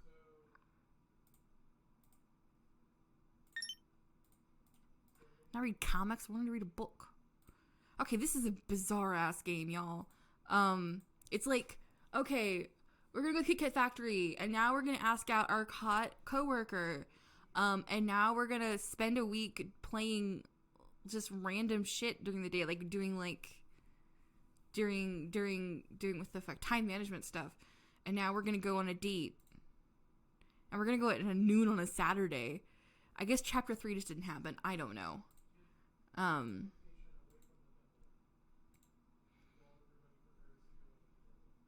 Kawaii, I hate you so much sometimes. But you assume that he got it from the Slovakian model of those records of every employee's contact info. Like, it's so ridiculous. Like, it would be like, if it was in this way, like, on purpose, like, if it was just ridiculous game on purpose for fun. Art and drink wine. No, the art gallery isn't far from the bowling alley. Okay, it's a walkable distance. Convenient enough, meet you at noon. Alright. A gamer is socially inept person. Have you ever been in an art gallery? Yeah, you are gonna go bowling? Like, what the hell? Okay. This is such a bizarre game. I fucking love it. Quiet area at the park. This is cute art. Like, the background's art's nice.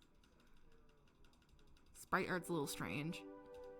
The background art's great. Yeah, if I don't get a fully fleshed out bowling game, I swear to God, I'm gonna bowl with a skull. I want to bowl with a skull that, like, crashes into pins made of, like, femurs from people he's, like, murdered. Oh my God. Oh, I'm so tired, y'all. With the ability to play NetHack, right?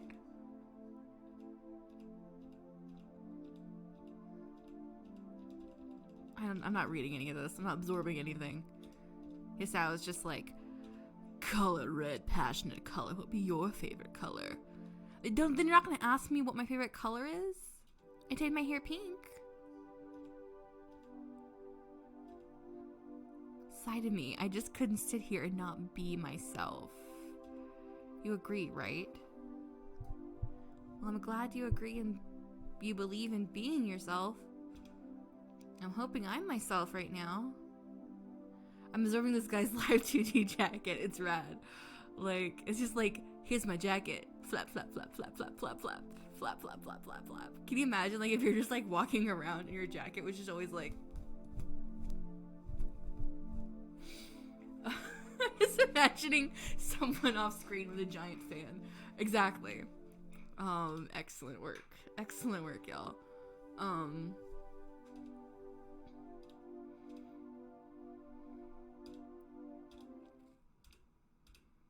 He's creepy. He's adequately creepy, which I really enjoy.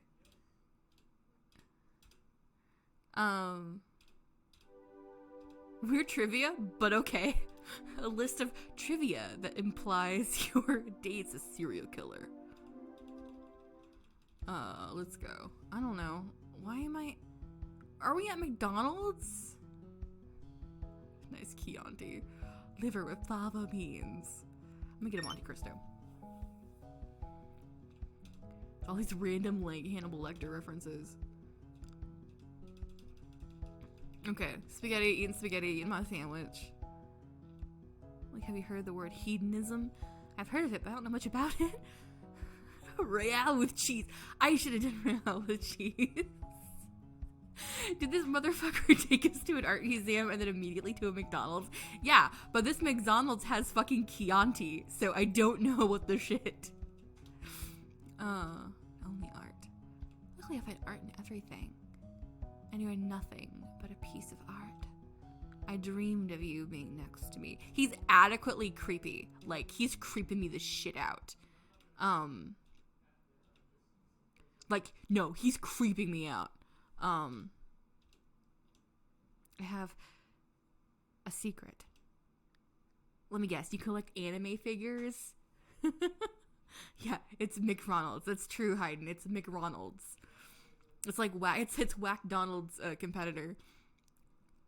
He has a house. I can't wait to get to his house. Never go to a secondary location. I would have liked something to make, I don't know. I think I would have liked the art. Like, the art is a lot of the art's pretty good. Some of it's better than others. I really would have liked something a little creepier, like, to really kind of set the tone of, like, no, this man is going to kill you, right? He has a house? Like, no, this man is going to kill you. Get ready. I'm still trying to figure out why that first girl had a CG. I think they intended to do more with this game. More routes are planned for 2022. So I think they were like... So there's only one ending. Like... So I think it's like, did that scene get cut? Or I don't know, who fucking knows. Like, maybe they were trying and they overscoped or something. Like, they included, like... I love how they have Space Invaders. But yet it's like, yeah. Come. You and Hisao walk to the basement as he turns on the fluorescent lights. You're immediately at loss by the sight you have stumbled upon. Give it to me. There it is, baby! There it is! Are we spooked? Are we spooked now, friends? Excellent. I was waiting for so long! Oh, alright. Alright, Hayden. I need you to tell me if this anatomy on this arm is correct. Looks like he's grafted ears to it. I don't know what the fuck that is. I like how this doesn't feel quite right. I feel like that doesn't feel quite right. I kind of like the one in the middle. Yeah, like, I would have this in my house as, like, I wouldn't kill somebody for it. Middle person seems to not have a skull. Like, this is, like, I think this is supposed to be the skull, but, like, he's tore the skin away. Yeah. But yeah, no, it's totally off. Um, the brain rainbow, right? Oh, he's like grafted like little like fingers to it. Oh, he's put a foot through it. No, but like where the spoon is. I guess maybe like he cut the top of the brain off. Well, I'm thinking is maybe like he cut the top of it off and scooped the brain out. And then now there's a spoon. No? Oh, I guess the inside cavity of the skull? Is what you're saying? As someone who professionally removes brains from skulls, well, that's why I'm asking. That's why I want your opinion. That's not what it looks like? Okay, Hayden. I believe you. I absolutely believe you. Hayden says, as someone who professionally removes brains from skulls, that's not what it looks like, and I believe them. I believe them so much. Yes. Yep, I believe them. Is this a sculpture? It looks so real.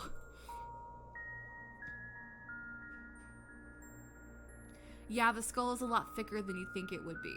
Okay, no, fair. I didn't know. I don't know what the fuck inside of a brain looks like. Yes, a sculpture made from a human. Yeah, it looks disgusting.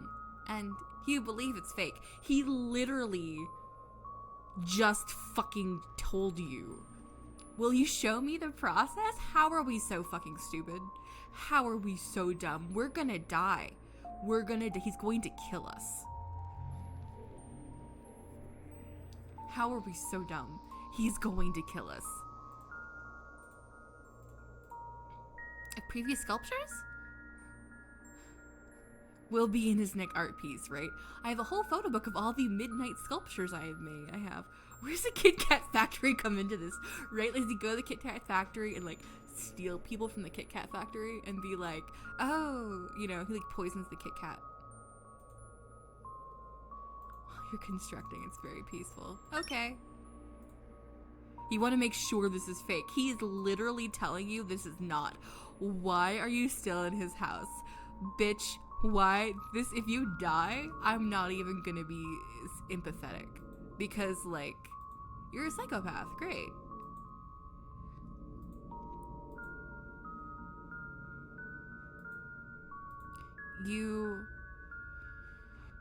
Oh my god. I swear to God, we are so stupid. Why are we so stupid? Why are we so stupid that we're letting this happen? I'm so mad. I'm so mad. I'm so mad. I am so mad. Oh my god. Oh.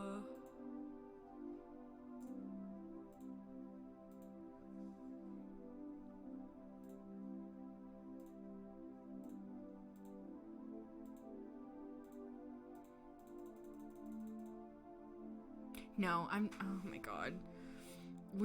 Wow, victim blaming there. But we're so dumb. Like, we walk into a man's house and he's like, here, let me show you my sculptures. Aren't we all beautiful on the inside? I want to make the art appear from the inside. Yeah, no. Oh, no, I mean the pro tag, yeah. And then we don't immediately fucking book it. As usual, I swear to God. We are so dumb.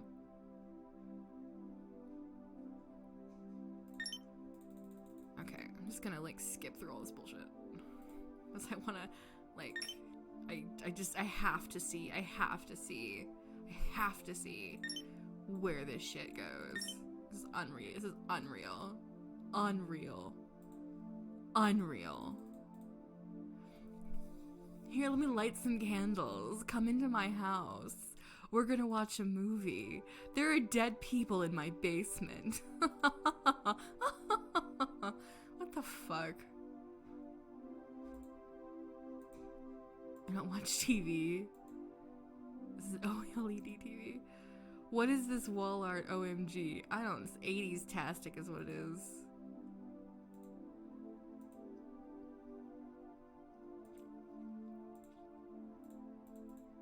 Now they're talking about TVs, and apparently, what is your favorite movie? Anyways, The Da Vinci.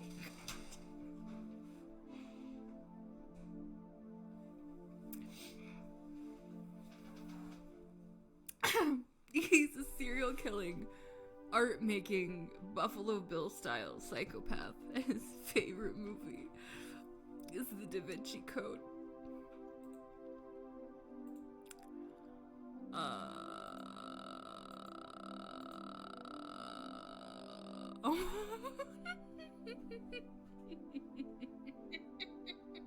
Okay.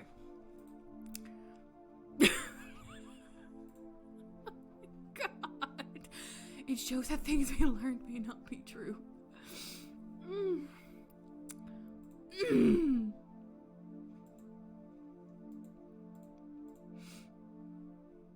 Oh my god. I can't. Oh my god. I'm not. Kawaii, shut up.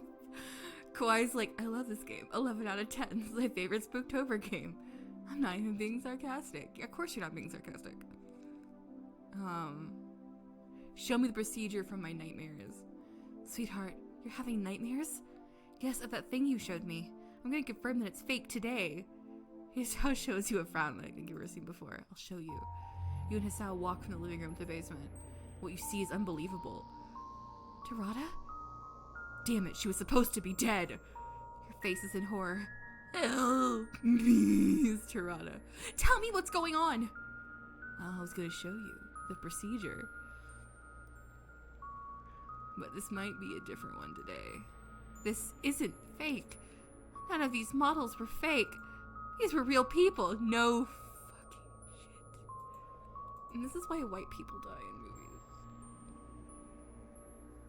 movies. Okay. In horror movies. Can next year's theme be B-horror? Shoot. I'll make that recommendation. I don't think you want to. And neither do I. Why? This is crazy. Can I tell you why I do this? Other than you're completely insane? Besides that. Look. Our hush is 200 million R in debt. These sculptures I make cost between 50,000 R and 120,000 R. We have a dark website that we sell this for. And we have 2 departments as well. I have to do the art department, and the mayor is responsible for the Red Room department. Red Room? You're not the only ones in debt. The city is in debt. Okasan told me to do this. She's the reason why we have this kind of thing. So you're forced into doing this? No! I get to see my favorite colors on the outside of a human being. This is what we hedonists live for. I think you could get by with like strippers and cocaine and still be a good hedonist. It's okay. It's okay. This is fun, yeah. Okay, what's gonna fucking happen? Let's get on, not off. This gonna be clear. She's coming home with me. Yeah, like, this might be more than I can chew. Like, he just lets us go? Why don't we go to the police?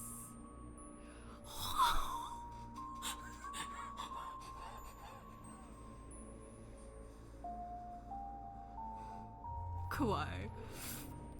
Oh, Kawhi, shut the fuck up. Kawhi's like, he does have strippers. He makes sure they take it all off. And Anna and Hayden are just like, what the fuck? Oh my god. I know, right? No one says that. Okay, guys, no one says womb. That's so old. No one says womb. First off. I can't have any babies. Oh my god. Oh my god. Alright.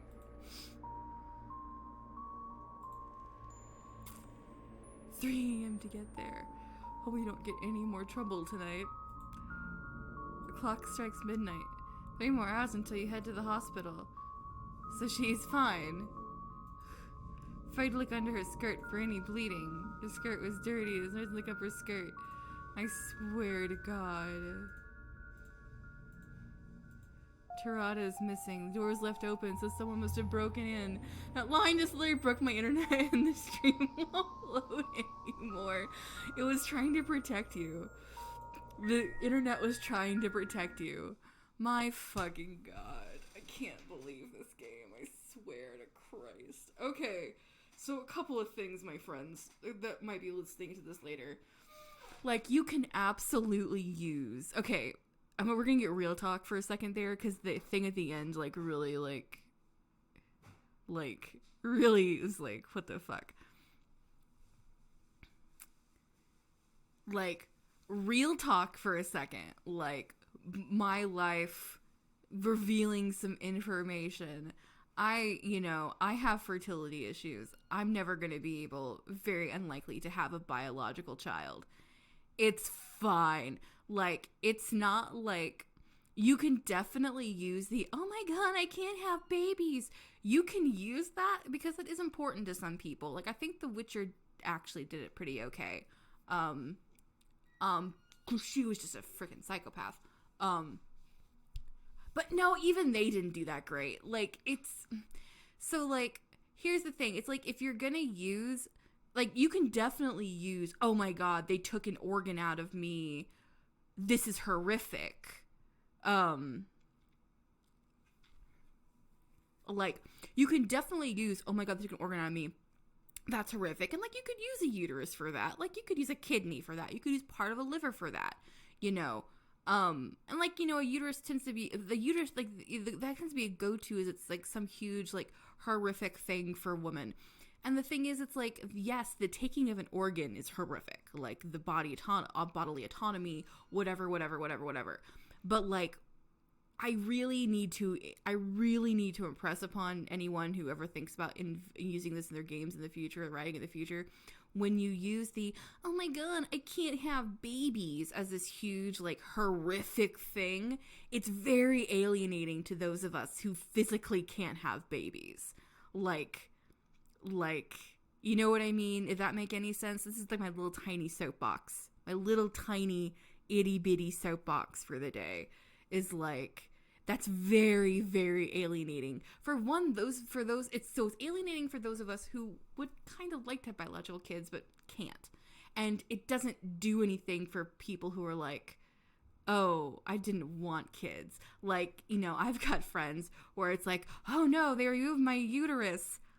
Cool, because insurance wasn't gonna pay for it. Now I don't have to pay for it myself, you know.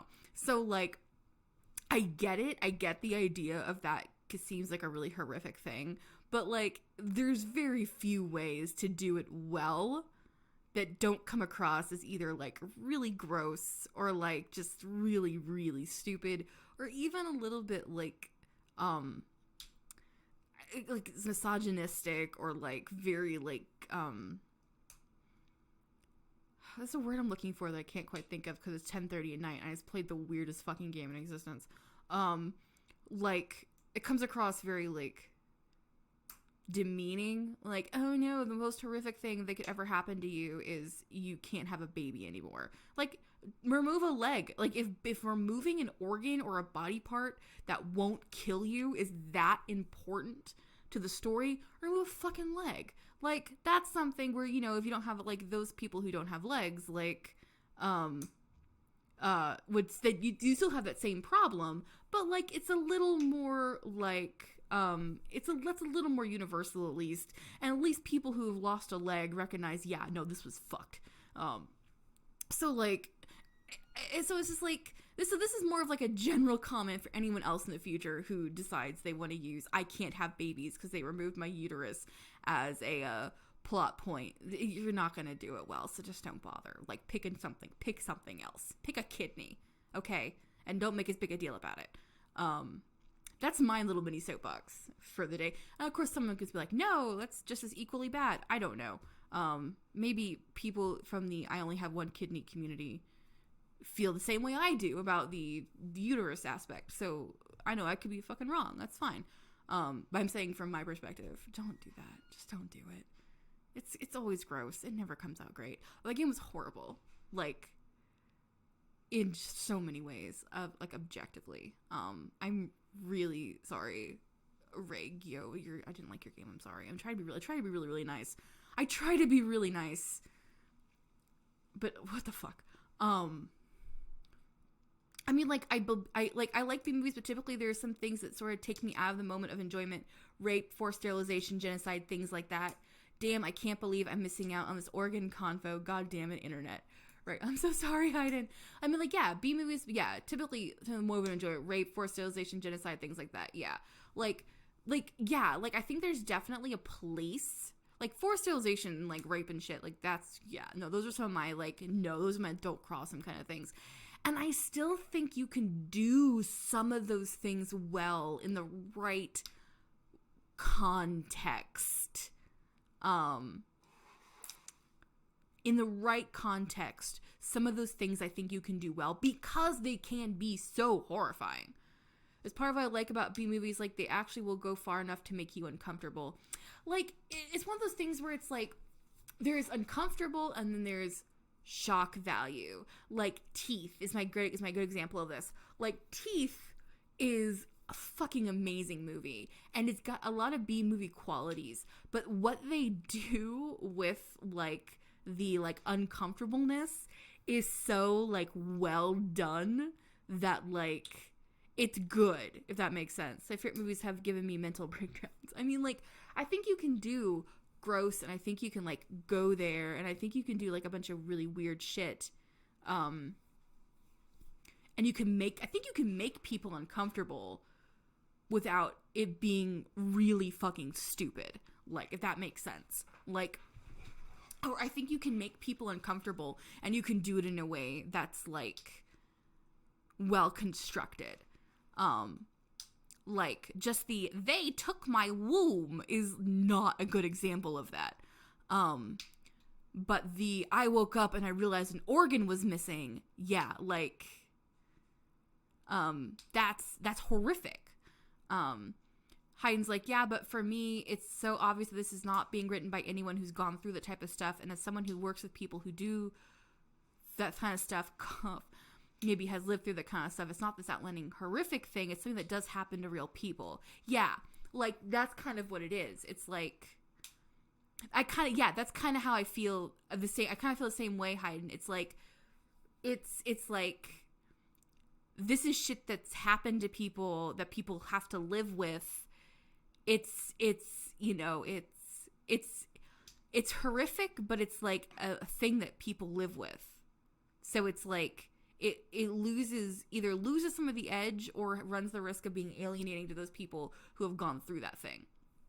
So it's kind of like, I think there's a way you can do it. You just have to balance it better. Anyway, it's 10:30. I'm tired, and we played this game, and I feel ridiculous about my life. So hell, if you wanted to get really weird organ dissection stuff, oh god, Hayden's about to talk about organ dissection.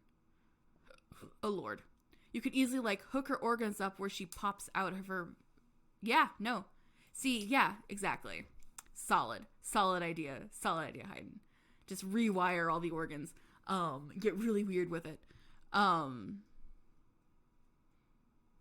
Okay, anyway, I'm gonna go to bed. Good night, everyone. This was the last Spooktober game, and I cannot believe this is where we ended. I kind of wish I put this earlier in the stream so I wouldn't be ending here.